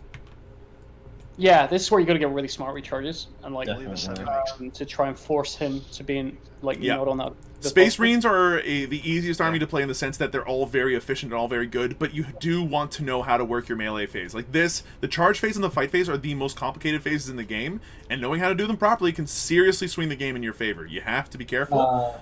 We'll have to see if this is the case. Yes, this is Alpha League Chronicles. This is Alpha League. This is first round of playoffs. Okay. And there will be many more matches to come. Many more matches to come. Like we're delaying the podcast just to get more games in. Squad into the Skyweaver. Yeah. Intercessor Squad into the Skyweaver, as we assumed earlier on, easy 8-inch charge, no problem. The Skyweaver is probably toast, which would allow the Green Eradicators to maybe fight and shoot for the first time all game next turn. We're here, guys.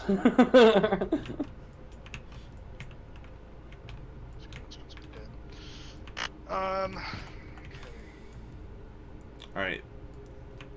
And the Intercessor, no, Vulcan Histan has done everything in here. Why is the Intercessor Sergeant gone? Where'd you leave him? Where would you? Well, you removed him from the board. I'm confused as to why. He's dead. Can't, I've got no CP. No. Apparently. Oh yeah, you Do can. what you like. So veterans are gonna go first. All right, the veterans are going first. Not that it matters. There's no CP for interrupting here. And I also believe that the Is he out of CP? He is out of CP. yeah, he's completely out of CP. A very good question, which only you can answer, Slowwolf. He's asking, So do you do veterans viewer have 2 attack battles, base, +1 for or is it charge, just +1 for Alpha lightning that claw. you do? No, yourself? I do my battles on here too when they show up. I tend to Nice play attacks. Alpha League, and that's about it most of the time Hitting online. But 3s. I do play other things. 3s to hit. They are core, so I believe they do reroll 1s. Yep, that would be the case. I'm going to double check. So that there's real gonna be the quick. reroll 1s here probably. They are core, so they do reroll 1s. Nicely done. But yeah, I tend And to. I then will. these I will tend be force of to wind reroll. show. I do tend to record and stream my other games when they pop up. Good re-rolls here. That is 6 on the 4-up invulnerable save. Each one that goes through is 1 damage. He only needs 3 to go through here. Math says Dead. he dies, Dead. and the game agrees. That is the end of the Skyweavers. On that flank, there's 1 Skyweaver left of the game on 1 wound, and it's facing down a lot of very angry Space Marines. Yikes! Probably dead. That's Skyweaver. Okay, next I will do Vulcan into the troop. Vulcan has stand into the troop. That's going to be, I believe, attacks, 6 attacks, hitting on 5 twos. attacks. Okay, hitting on 2s. Okay, All great. hit. Killing on These 2s. are strength 6, so they'll be winning you on 2s. Rerolling one of them because One Salamander reroll. said so. Okay, that's 5 dead troops. That's all of them. They're gone. No invuln save for you. Get out. Vulcan has stand, being the hero that someone in Czech absolutely needs him to be right now. Like, Vulcan has done so much work for the Salamanders army. It's incredible. I love this guy.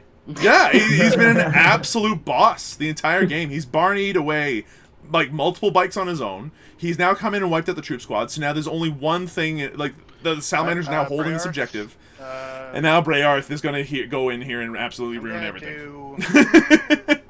Like, guess I'll he just didn't do actually That's what it does. these this 4 and turn, 3. like, because the troop's going to get out and be upset. So, he could have just, like, ignored these and had it contested with these 2 models.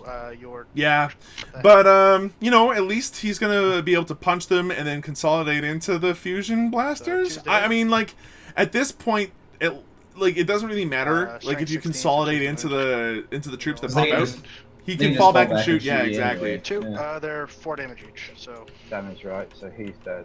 Yeah, he's dead. 2 Does he explode? Nope. Negative. No explosion. Man, I haven't laughing, seen any Arrovor. good. I haven't seen any good explosions this season yet. Fine. You need to watch more Watch my Tabletop def- Titans. Everything. Every time they put a Land Raider on there, it explodes all over Brian's army, and it's pretty great. All right, so this is the one with the Troop Master in it. So that could be an issue, because this Troop Master is the one with the Fang. It hasn't had a chance to Barney yet all game.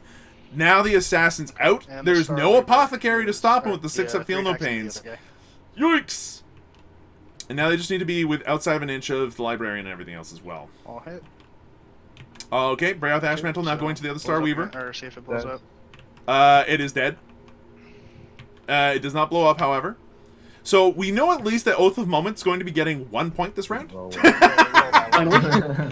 Finally. So they're There fine. we go. They're fine. Still just 1 though.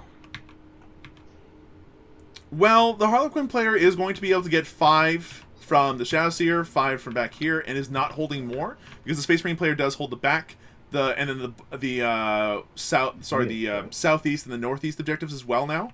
So having all these troops on I'm just here, gonna go like although it's that, like I think. annoying, it isn't the end of the world, and at the very least, the troops are now out in the open. I believe that's all. Oh, I saw the combat back here. The intercessors into that Skyweaver. I forgot about this. Let's find out what happens. The poor things. Losing like 1,000 points in the turn. Sergeant gone first. Freeze the wound. Oh, Salamander reroll One though. here. No, Sergeant doesn't wound. Oh no! Guys, He's alive. So far, but there's another 12 attacks coming in for the rest of the intercessors. freeze the hit. Nicely done. Force Vulcan wound. stands out of range. Forced to wound here. He's already used his reroll, but there are enough saves there that this should be a dead bike. Just need you to fail He once. only needs one of these to go through, and there's no rerolls. This is a save or die situation. 7. You The bike is dead, but only just. There's only 1, 2 there. So the bike does die. It's not a big deal whether or not the bike lived or survived there, but it does mean now that this Leviathan Dreadnought is entirely safe for the rest of the game. There's no way these players will be able to get in range. Okay. So, this is a very odd game right now.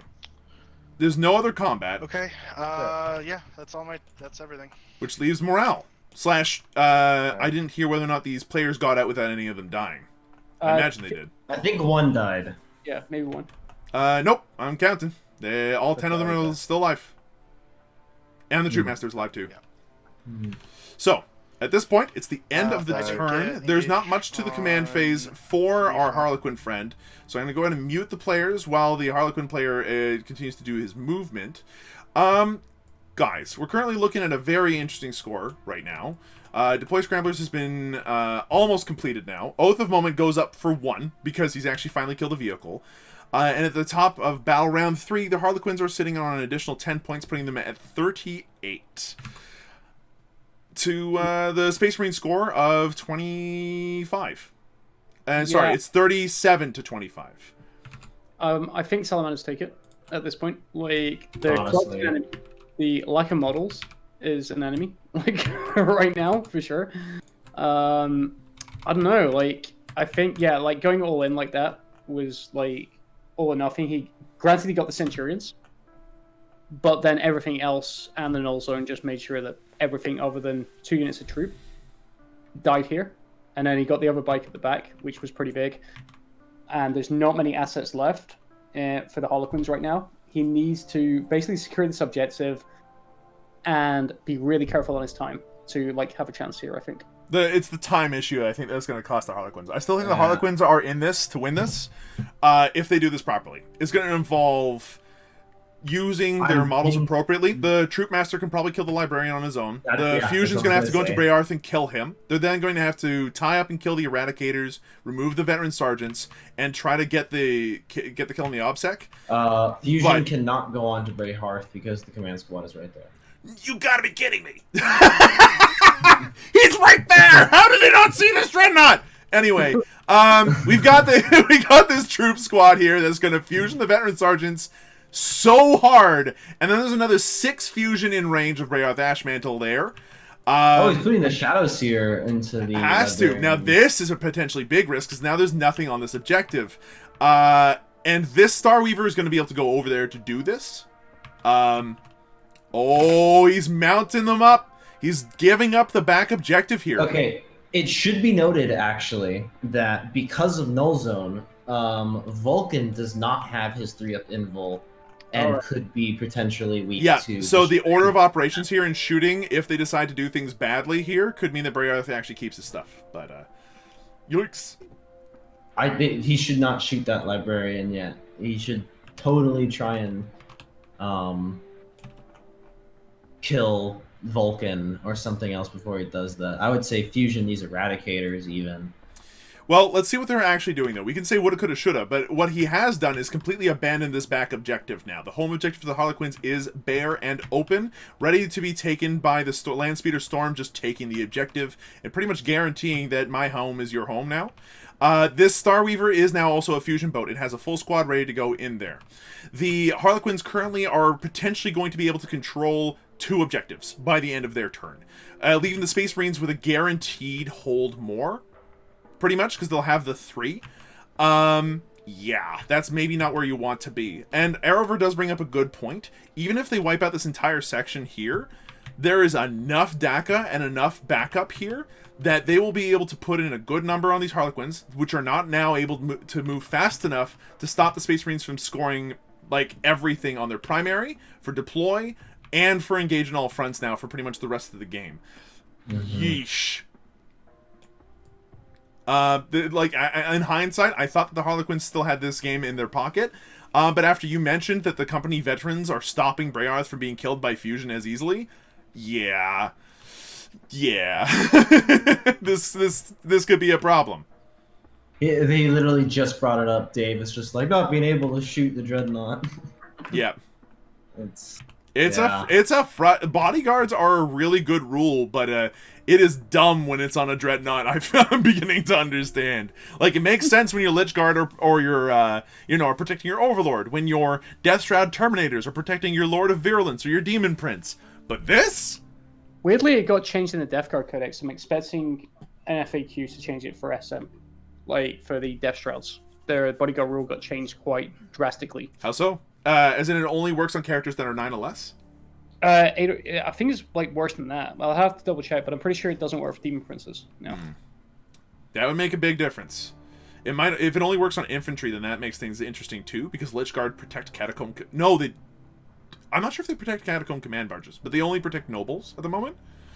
And if it does say noble infantry, then it only protects the Overlord infantry, and if it protects all nobles, then it can protect a Catacomb command barge, which is very silly. So it's only infantry for competitive war game says for Death Guard, which would explain why they can't protect the Demon Prince. But yeah, as it stands right now, then again, that the really Harlequins only affects like the Dreadnought characters. Yeah, which are only few like and far 3. between unless you're playing against Yeah. Iron Hands. Yeah. Right now, the Harlequin player has to focus on taking back this objective, dealing with all the threats to them, which is the Librarian, Vulcan Histan, and the Veteran Sergeants. And then after that, somehow managing to score better on the primary and the secondary than the Salamanders, who, after this, are going to be able to score pretty reliably with everything as well, but are going to get a full turn more of hold more than the Harlequins are. Mathematically, if they decide to play passive after this turn, Salamanders, I think, win.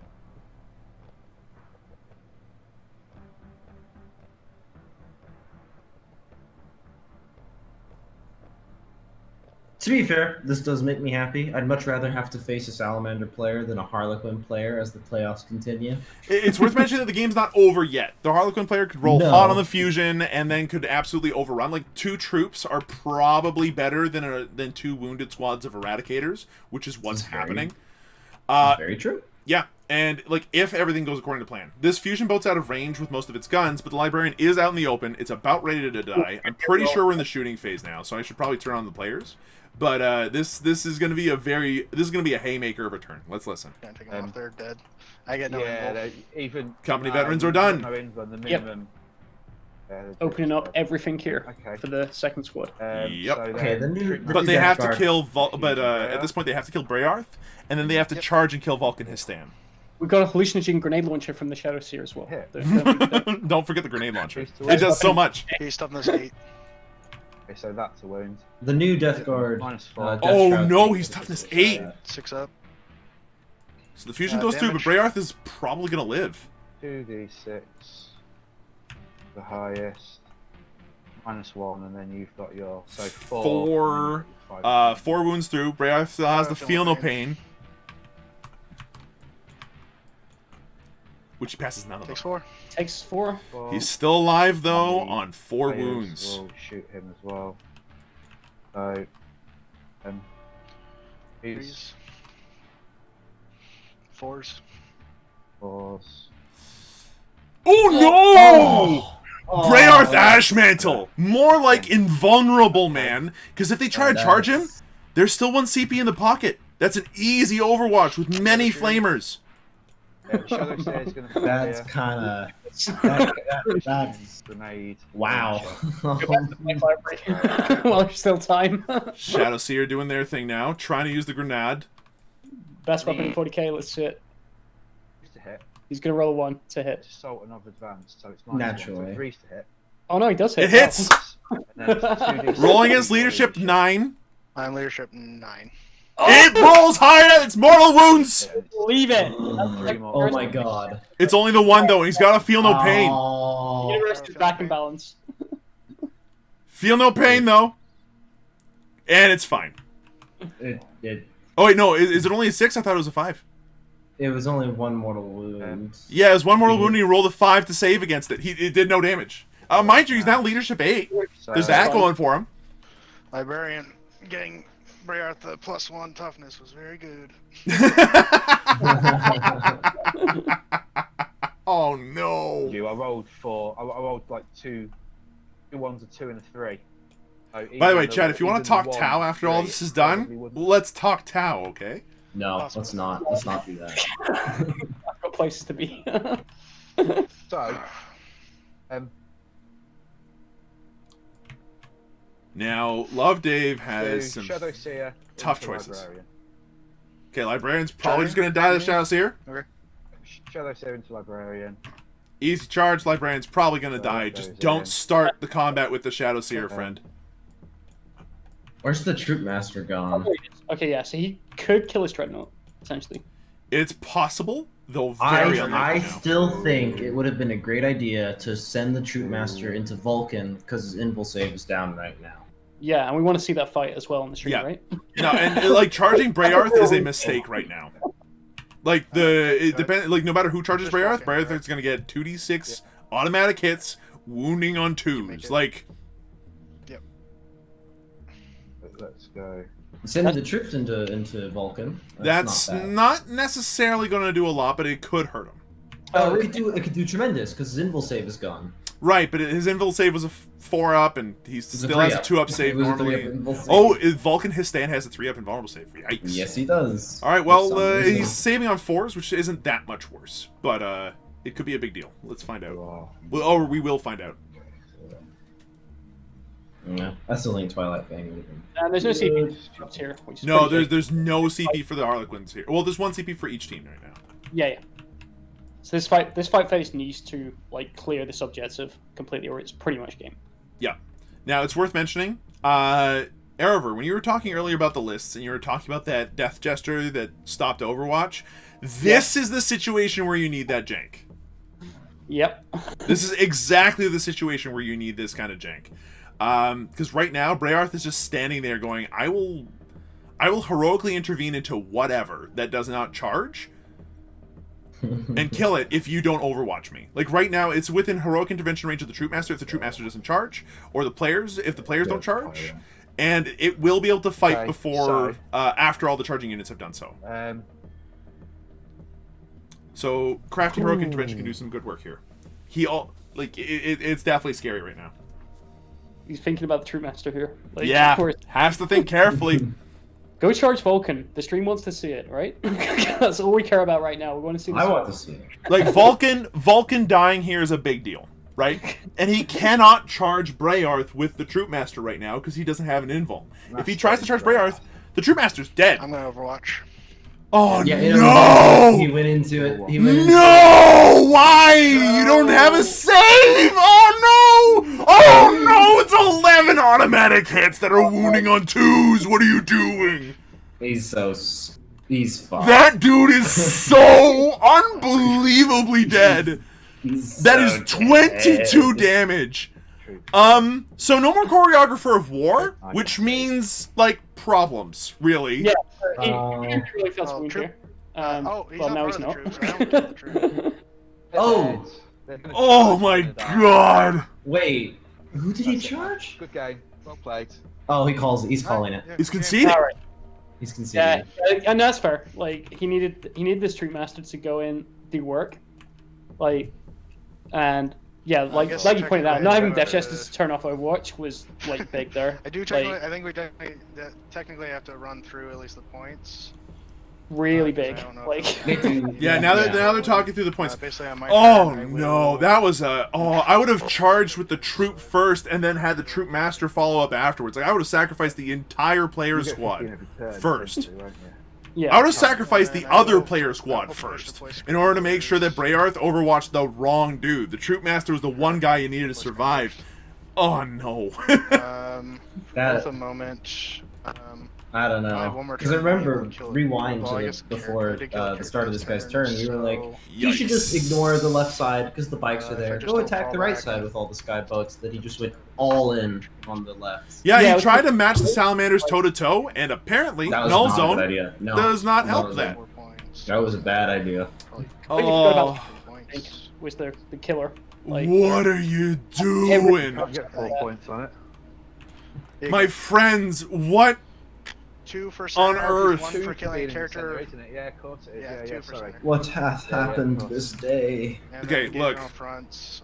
They're currently talking through the rest of the game. And the Harlequin player has conceded with 6 minutes left on their clock. So, That's fair play. Yeah. By the end of it, it seems as if the Space Marine player is going to score 86 points.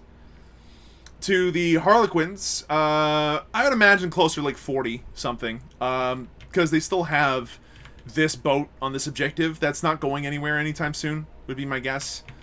Not immediately, anyway. And the troops in the ruin could have charged with that Overwatch if there were troops in the ruin. Sadly, there were no troops in the ruin. The troops were here and here, pretty much. And one of them wrapped around here to charge the veterans, but was still out and is still out and within vision.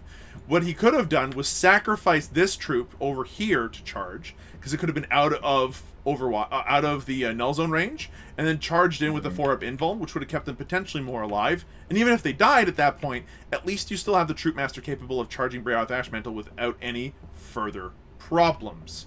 The other player squad could have then charged into Breoth Ashmantle, and really killing Breoth and the Librarian was the bigger deal, I think. At that point, you still have OBSEC with the other squad. You have the Fanged Troop Master, which would have been able to go around and start running amok over here.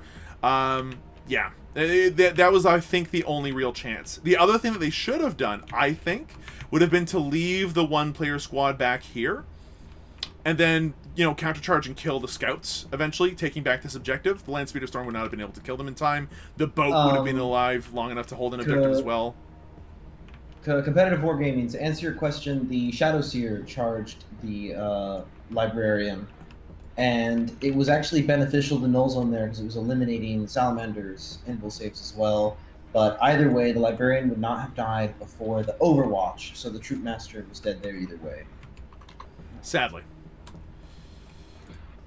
Yeah, no, that was just that was a slight miscalculation, really, with how the charge phase was going to work out. And sadly, it cost the Harlequins dearly at that point. So, by the end of talking out, the two players have agreed on the following scores. We're currently sitting at a Salamanders win, which is like not what any of us really expected, except for Arrovor, who decided to be contrarian. Yeah. Did he? I don't remember. Yeah, this. no, he was being a contrarian. Now, it's 86-42 in the Salamanders' favor. Which is not what anyone necessarily expected. And honestly, I think had the Harlequins been played differently and the Salamanders been played a little bit differently, things would have been, you know, just different. But hey, it's a dice game and people make different choices. And based off of those choices, we have different consequences. And so we end up in this situation. What do you guys think is the single most influential part of this battle? Because I know my vote. I'm just going to jump in with one thing. I'm trying to Sure. get someone to check in for a post-game interview. I think he's just like AFK'd for a drink. So I've just messaged him on Discord about that. So we'll try and get that set up for you guys, like, Sure. before he goes. Sorry, what was the question again? What do you pivotal folks moment? think? Yeah, what do you guys think was the single most important moment of the game? The null zone going off, like that was huge. Like he had everything like in range of it for the shooting phase and the fight phase, and he lost so many assets there that like losing like I think it was like two Star Weavers, like the entire unit of Sky Weavers. And then off the charge as well, losing like I think it was like another Star Weaver as well, like was just insane because that's so many points. Like I know with Soaring Spite you can be really aggressive, and the payoff was he did get the Centurions, but as I said, he could have literally they've only got a 17-inch threat range that includes like movement, shooting, and charging. So he could have just and he moves like 22 inches as standard. He could have literally just ignored them the entire game. I'll say similarly, but differently. I would say it was when he went all in on those Centurions. Like that moment was like, oh, that's a choice and a half. And again, we talked about it earlier with the Librarian of Null Zone. It was asking for it. It was really asking for it. I think it was more of the misplay on the Harlequin player than the fortitude of the Salamander player, because he was never going to be able to kill enough to make that worth it. Oh no. And Vulcan MVP for sure. Yeah, Vulcan. I think that Vulcan was like the MVP for the Salamanders in a lot of respects. But like seriously, he dug out so many units just by killing bikes in close combat. I think that my moment, I think, for like pivotal moment for the game was when the Harlequin player went full in and decided to go full ham on the flank where all the Salamanders were, instead of trying to reroute and deal with the other flank. That choice pretty much set the stage for the rest of the game, because once the Harlequins, once Love Dave committed to the flank, he had to continue to do so, and the Salamanders had a chance to tough it out, which they did, which is what ended up happening. If they had abused their higher mobility, I think the Harlequins would have had a very different game, as would the Salamanders, honestly. That choice alone, I think, made the game, for me, the different, like, the thing that it was. As for MVPs, agreed, Vulcan Histan was just an absolute boss. Wins the Salamanders MVP award for sure. Are we sure it's not the Librarian? I don't get me wrong, I love the Null Zone. It was perfectly placed. Vulcan says the Librarian you need to cast Null Zone now, and that's what it's just following. Well, for me, it's just that Vulcan Histan was the one digging out all the bikes, killing all the bikes, and making sure that he was, like, doing his thing. The Librarian casting Null Zone was largely a success because of the very awkward placement of so many models of the Harlequins in one spot. He set up that Null Zone pretty much by himself. And it's worth mentioning that earlier on, chat did bring up a good point. He could have charged one of the Star Weavers into the Librarian, stopping that whole episode from happening. If he had charged the Star Weaver in, there was no ability to fall back and cast Null Zone. He would have had to either stay in combat and cast the spells, or fall back and wait another turn. Not having that charge from, like, not doing that charge earlier was a very big missed opportunity and a missed win in my opinion. Vulcan was the one who was, like, dealing with the bikes, making sure that his backline was clear, and the Librarian just effectively saw a perfect opportunity. It was a perfect storm. He went in there and he null zoned. It was a big play of the game, but MVP goes to Vulcan. The Star Weavers that the objective charging in? I was pretty sure that there was a moment where the Star Weavers were, like, back here, in the ruins, like, close to where the Shadow Seer had been hiding most of the game. Okay, they could have easily moved out here, got you. And then charged the Librarian, and that was a mistake. That he did not do that. That would, like, just tying up that Librarian at all would have been a big deal. And they could have actually, like, potentially killed them by popping out the troops next turn and then, like, wiping stuff out all over the place here. Yeah, the fact that the Librarian was allowed to do the Null Zone was a missed win on the Harlequins, from the Harlequins, I think. Yeah. That said, when someone can turn off, like, your key defensive ability, and in this case, for Harlequins, it is that, like, 4/3 pinball. Just spread out.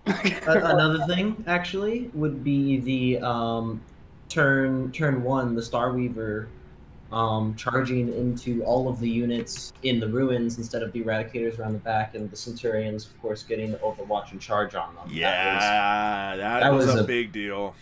That was a play and a half, because I remember all of us were just like, wait, what's he doing? Yeah, I was very surprised to see Overwatch at all. And then charging all the models in the ruins instead of, like, tagging one unit in the very far back and then piling in. Yeah, that made a big difference, because that killed off a couple of bikes, just having those Assault Centurions being able to punch at all, right? Like, it killed off a bike on its own. Then they were able to fall back and provide a lot of threat on the objective, which forced all the Star Weavers to come in and fusion boat them, which then allowed the Librarian to come in and null zone them, and yeah, anyway. It's a whole mess. The other thing is, the entire battle just taking place in this, it was southwest corner. Yeah. That alone should tell you Harlequin player was not playing to their strength, that the entire battle took place there. Yeah. Love Dave just messaged me, and he's like, company veterans, man, so that's what they're for. Yeah, 100%. Either you have the indirect fire to just shoot them because they're not a character, or you just accept the fact you're not shooting the characters till you kill that piddly 2-model unit.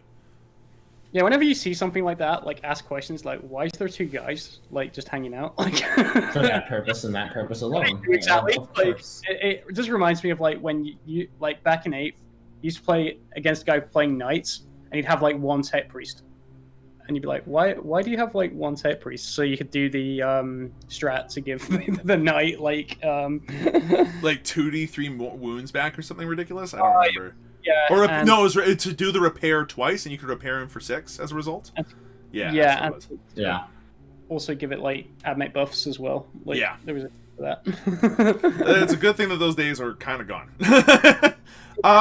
Now, it's not all doom and gloom. The Harlequin player did do a couple of plays that I thought were interesting. And if there's one thing I like the idea of, tagging this entire back area was a good idea, just executed inaccurately.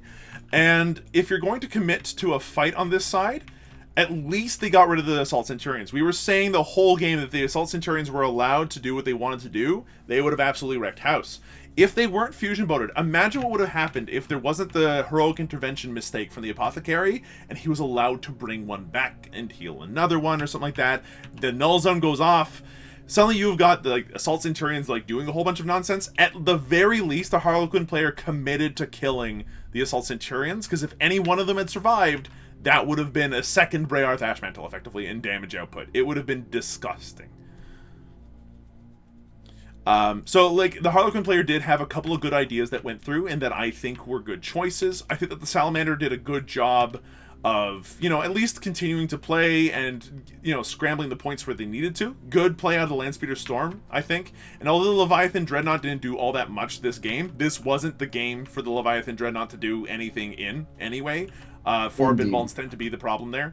The Flamestorm Aggressors didn't really do much either, but they held an objective, so that's important. And the Eradicators, again, it's not their game to do stuff in this particular matchup, but at the same time, the fact that they were tagged for the entire game and it shot once between two squads, was maybe not great, but tagging the Eradicators, all well and good, but what do they actually do in this matchup? Because everything they shoot at is like a 50-50. They get shots through on it, right?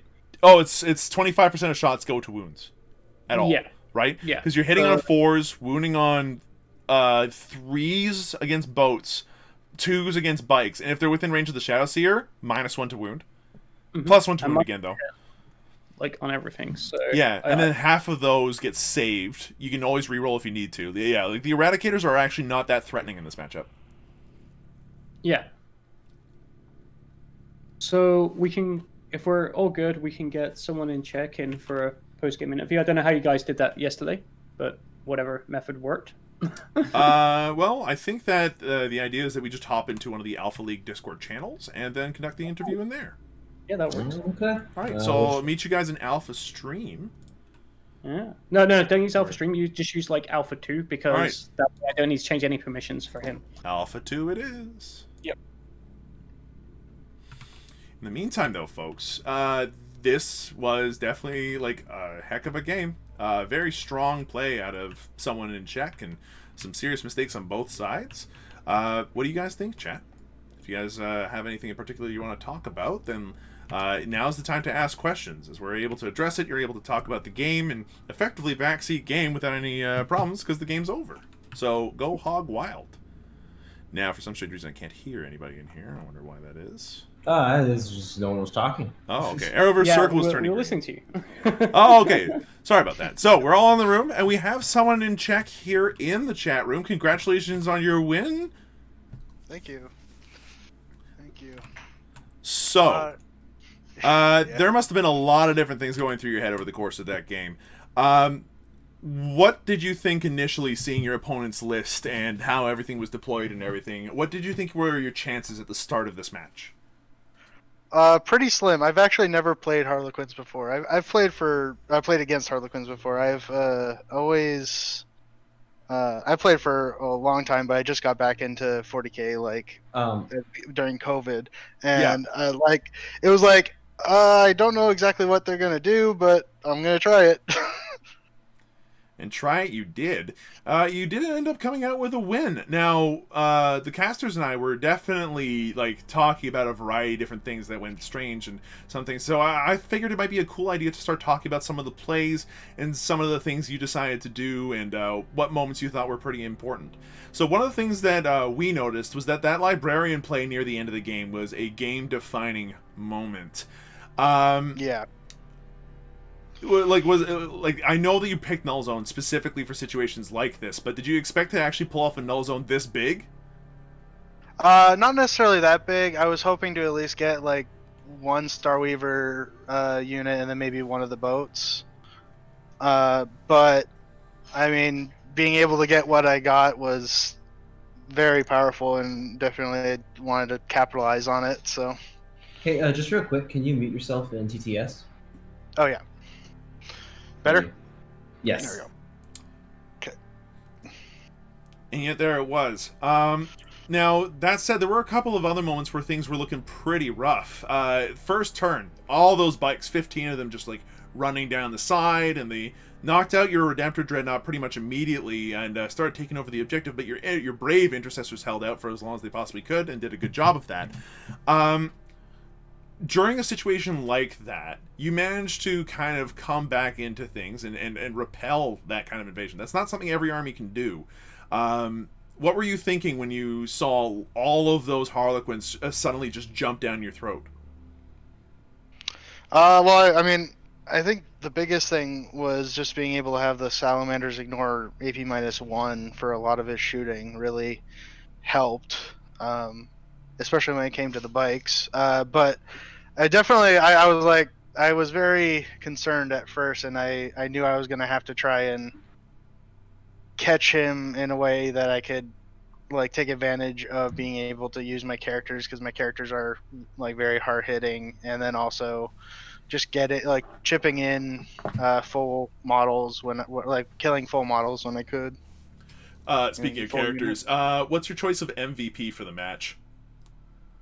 See, I would actually say it was the veterans to allow him to not be able to use the shoot against the characters. But Brayarth is also very powerful. I think it happened 3 times that game where Slowwolf was like, now he's going to shoot this. And I was like, well, actually, the command squad's right there. Actually, and I was like, oh, you gotta be kidding me. Yeah. I eventually learned. Yeah, agreed. Those two guys did a lot of work. I know that Arrovor said that the Librarian definitely got MVP for that one Null Zone. My vote was for Vulcan Hastan. Vulcan got MVP. Oh, Vulcan got MVP because he's the one that ordered the Libby to do the thing. Exactly, yeah, right. and he was just killing like bikes like everywhere. Yeah, so he earned his points really things fast. To put up if you want to. So just check your DM. Oh yeah, sure. But yeah, where do like if you ended up having that kind of like those kinds of games don't happen every day where it's that much of a back and forth right up until the end. How do you feel like where do you think that this game kind of changed for you? Like where was the moment where it's like, okay, it's now definitely my favorite? And don't say the Null Zone. There was a moment before then probably too. Actually, I think the biggest thing was I mean, biggest mess up of the game was definitely intervening with the Apothecary. That was just not good. I just figured I wanted to get as many attacks in as possible, and I forgot he could actually attack him, so I was just like, well, I mean, that was not good. But I think before that, non-Null Zone, I would say it's probably the Centurions being able to heroically intervene into the bikes first turn. Yeah, that was a really good play. And I remember all of us were saying, wait, what's going on? Why is he allowed to shoot? There is definitely something that we thought was like going a little bit wonky with that one. But you definitely saw a mistake that your opponent did and then really capitalized on it. That doesn't happen every day. Like not even close. Do you expect like that's not something that you're expecting to have happen again necessarily in the playoffs, is it? No. I mean, what I always try and do is keep at least one combat unit on each side, more for the fact so that I can do that heroic intervention. My initial plan, I thought he was going to go straight for my Centurions and shoot them with just about everything. So I was going to do selfless sacrifice on the intercessors in the back to make it so he couldn't shoot them. But then when I saw he wasn't going after them, I was like, there's no point in doing that. So at that point, I mean, really, I don't think I would see that too often, but I usually do get a good amount of overwatches and shots off of my flamers that it can make an impact in at least certain matchups. If I played a Harlequins again, I probably wouldn't expect to get a whole lot of that because of line of sight blocking and stuff like that. But it was, yeah.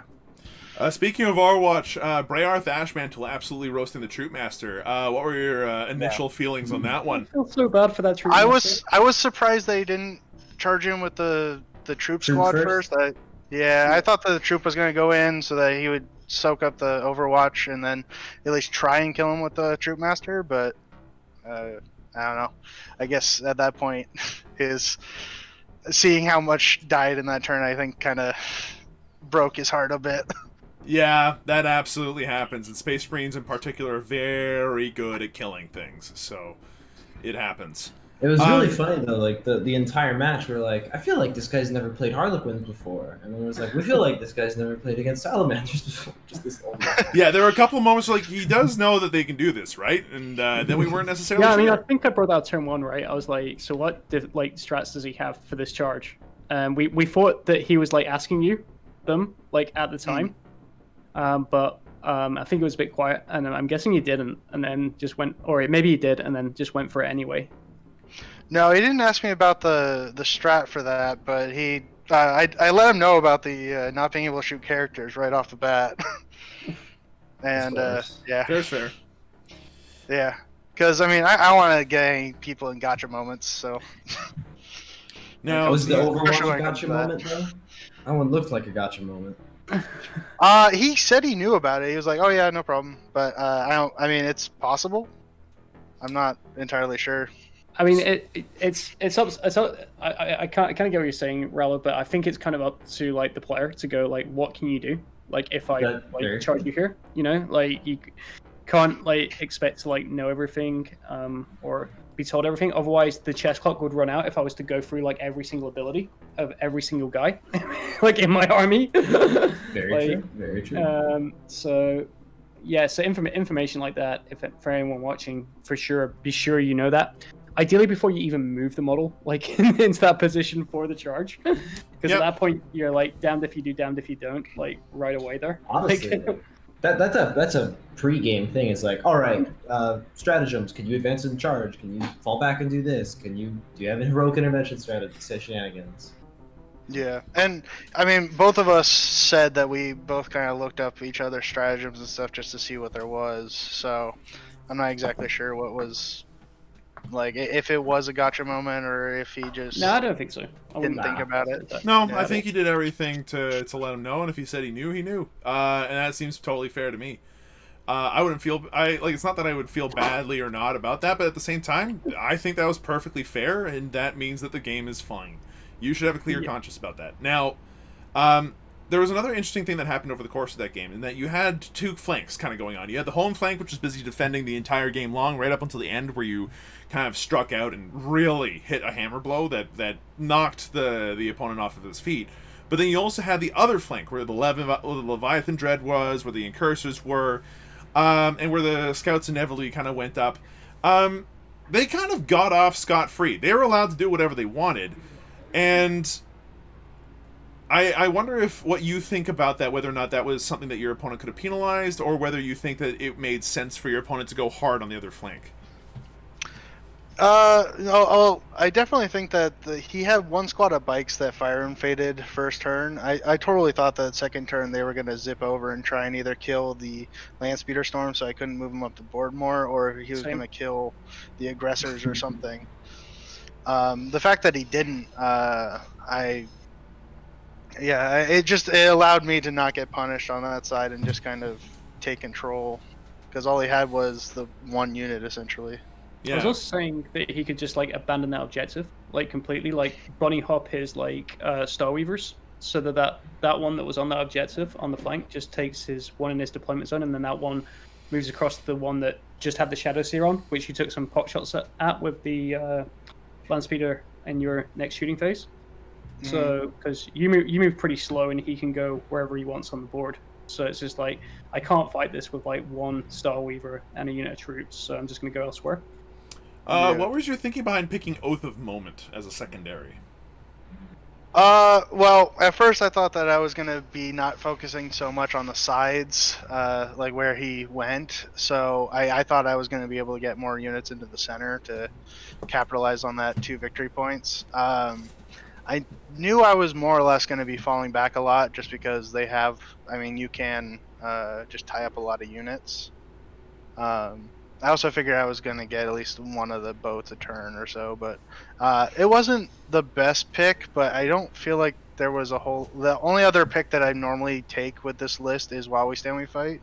At least before it was changed. I know we're not playing with the change rules, but before it was changed, I think having all 3 dreads being Always Stand We Fight is very powerful because I legitimately have not seen. There's only one time that Brayarth has died, and it was to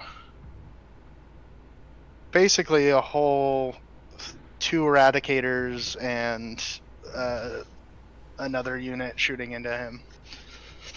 Other than that, I've never seen him actually die so far. You also picked up a couple of other secondary choices, which all 3 of us were initially incredulous about, but which ended up being okay. With Deploy Scramblers and Engage on All Fronts with an army that honestly does not seem all that fast. Or at least doesn't seem all that fast, and you didn't put anything into reserves. Do you think that you're more like... Do you think that was that a calculated choice? Was that like, okay, I can still do these no matter, like, even with the fact that nothing's in reserves to still get them? Or did you think, like, okay, I have to get lucky with these?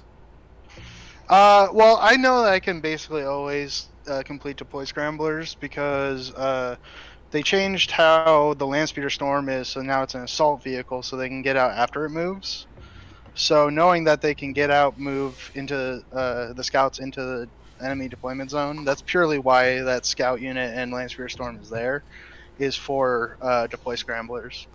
I typically will deep strike the veterans as well if I don't see them see the enemy having a way to really snipe out characters per se, or having the movement to get into good positions to snipe characters. But I've been finding myself taking or putting them on the board and doing Deploy Scramblers in my home field with them, and then just walking up with characters to protect them after that. Now, they also protected your characters quite a lot, so deploying them on the board seemed to be a really sound decision by the end of it. Yeah. Engagement on fronts, I was pretty sure I wasn't going to get it pretty quickly, but because how I saw him deploying, just putting up that incursor unit and then advancing to get into this, or into the 1 quarter that's closest to him, that allowed me to just peel off a couple points there, as well as more or less be a speed bump for him and something that he has to take on, or I take his home field or one of his home field objectives. Yeah, absolutely. And you did end up taking one of his home field objectives, so that play ended up working out for you. I'm inclined to, at this point, I don't really have that many more questions, if any, but how do you feel like your game went? And do you think there's something that, in particular, is there any lesson there that you'll be like, okay, I'm taking this into the next game no matter what? Like, what's kind of stood out to you after this match? Well, definitely just placement of characters for me. I think they were fine here, but like I needed to not intervene with the apothecary. the apothecary, yeah. And then more than anything, I felt like I was very bunched up, so that he could tag multiple units at once. If I play another Harlequin unit or army or something, another army that can move quite as fast, I probably won't be as bunched up. But other than that, I mean, there were really mistakes on both of our parts, I would say, and I feel like, I guess I made some, but my weight of fire and ability to just kind of tough it out just overcame. Yeah, I would agree. You ended up being tough enough, and despite having everything tagged for who knows how many turns, you ended up digging your way out.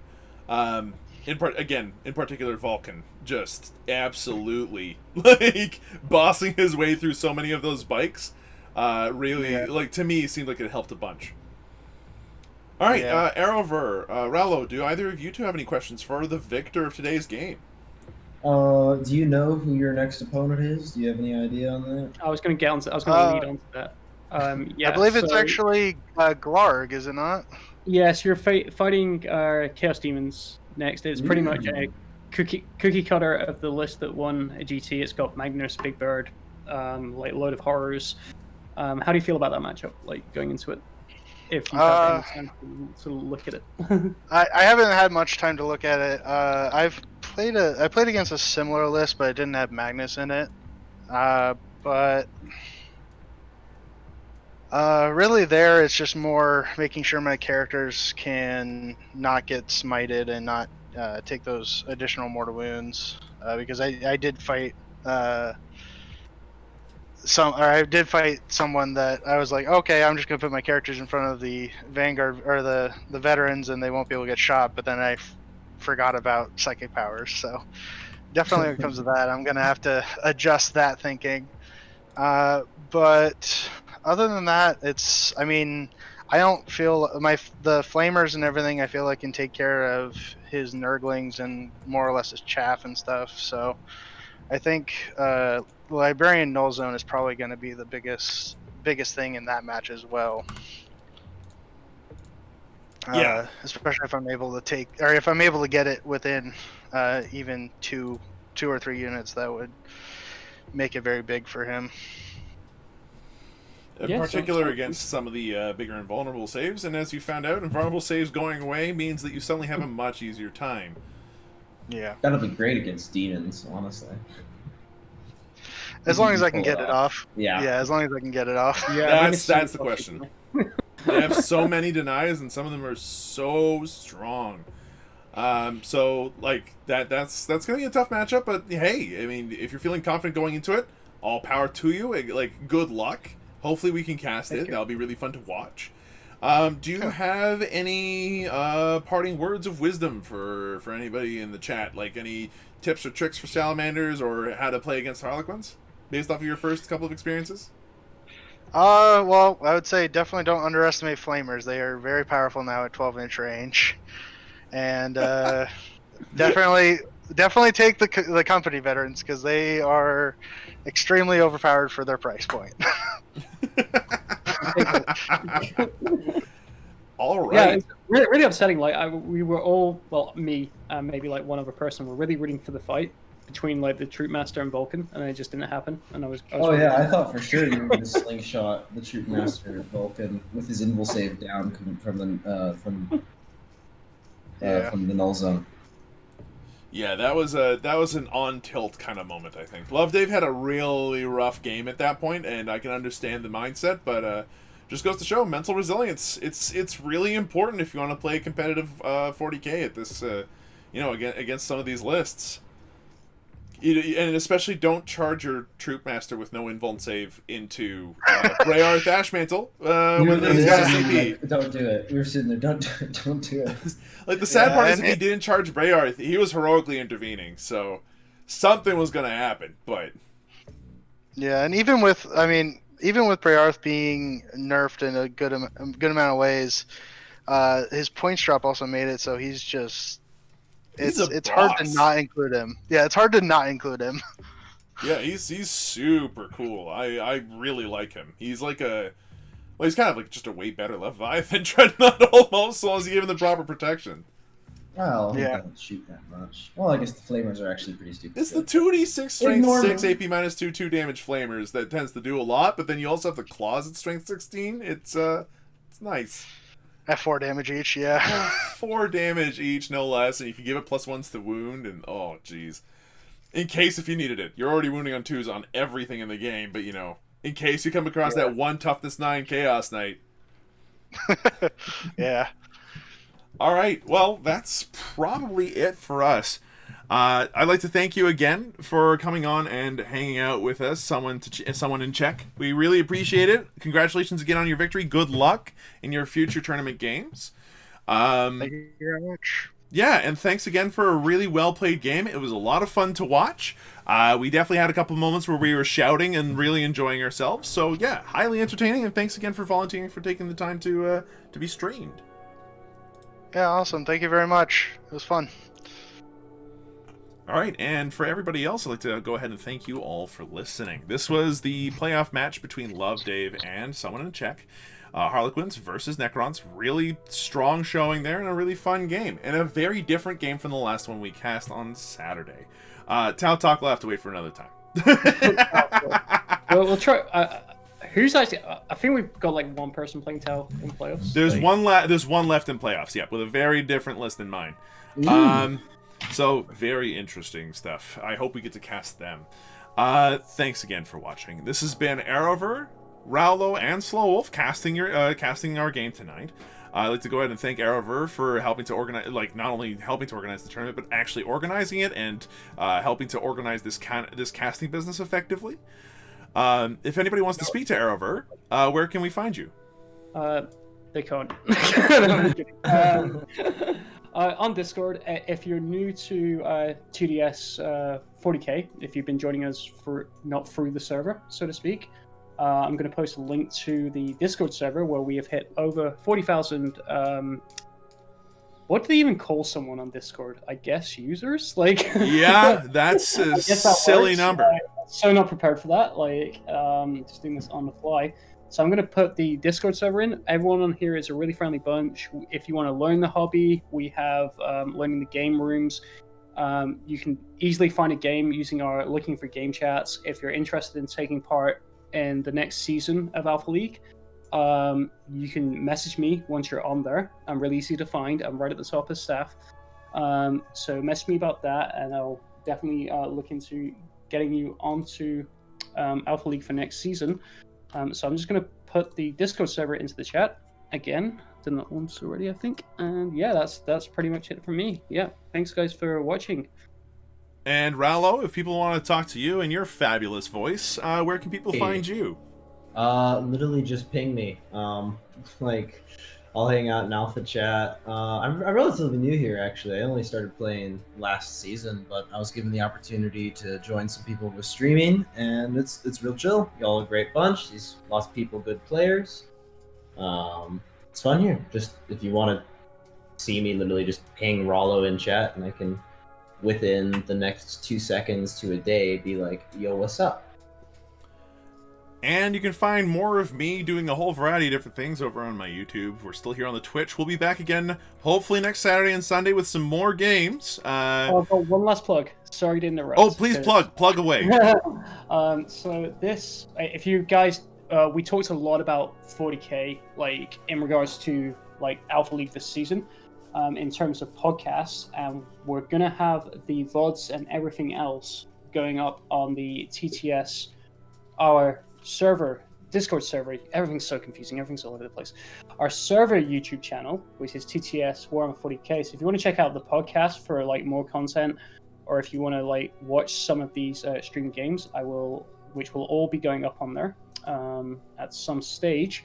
I'll post a link to that in the chat as well. There we go. So be sure to subscribe there as well. And we're always going to be trying to improve things, so yeah, again, if you need to find me, you know where to, like, you can find me on here, you can find me on YouTube, and you can also find me on the Discord server. If you do want to speak to me about feedback about this stream, I am taking on all feedback that I possibly can, and I would appreciate all of it. We want to make this stream as fun to watch as it is to create, so please go ahead, let us know what you think, and we'll do our best to make sure that it is a fun and interesting viewing experience for everyone that wants to come on in. The music has been the Death by Dice Volume 1 by Midwinter Minis. If you haven't heard of them, they have their own YouTube channel, and you can buy the album for yourself over on bandcamp.com/deathbydice or /Midwinter Minis. You can probably find it that way as well. Please do go ahead and give it a look. That's it from us. We'll probably be back next Saturday. The podcast is currently on hiatus until the playoffs are finished, as the playoffs and recording them and casting them does take a lot of time and quite a bit of effort. Stuff done as well, as you may have noticed today. So all that does take time. Yeah, it would be a lot of talking for me, considering I'm currently hosting both. But yeah, that's it from us. Thanks for watching. Hope you enjoyed yourselves. Stay safe, stay healthy, wear a mask. And we'll see you guys in the next Alpha League playoff game. Bye.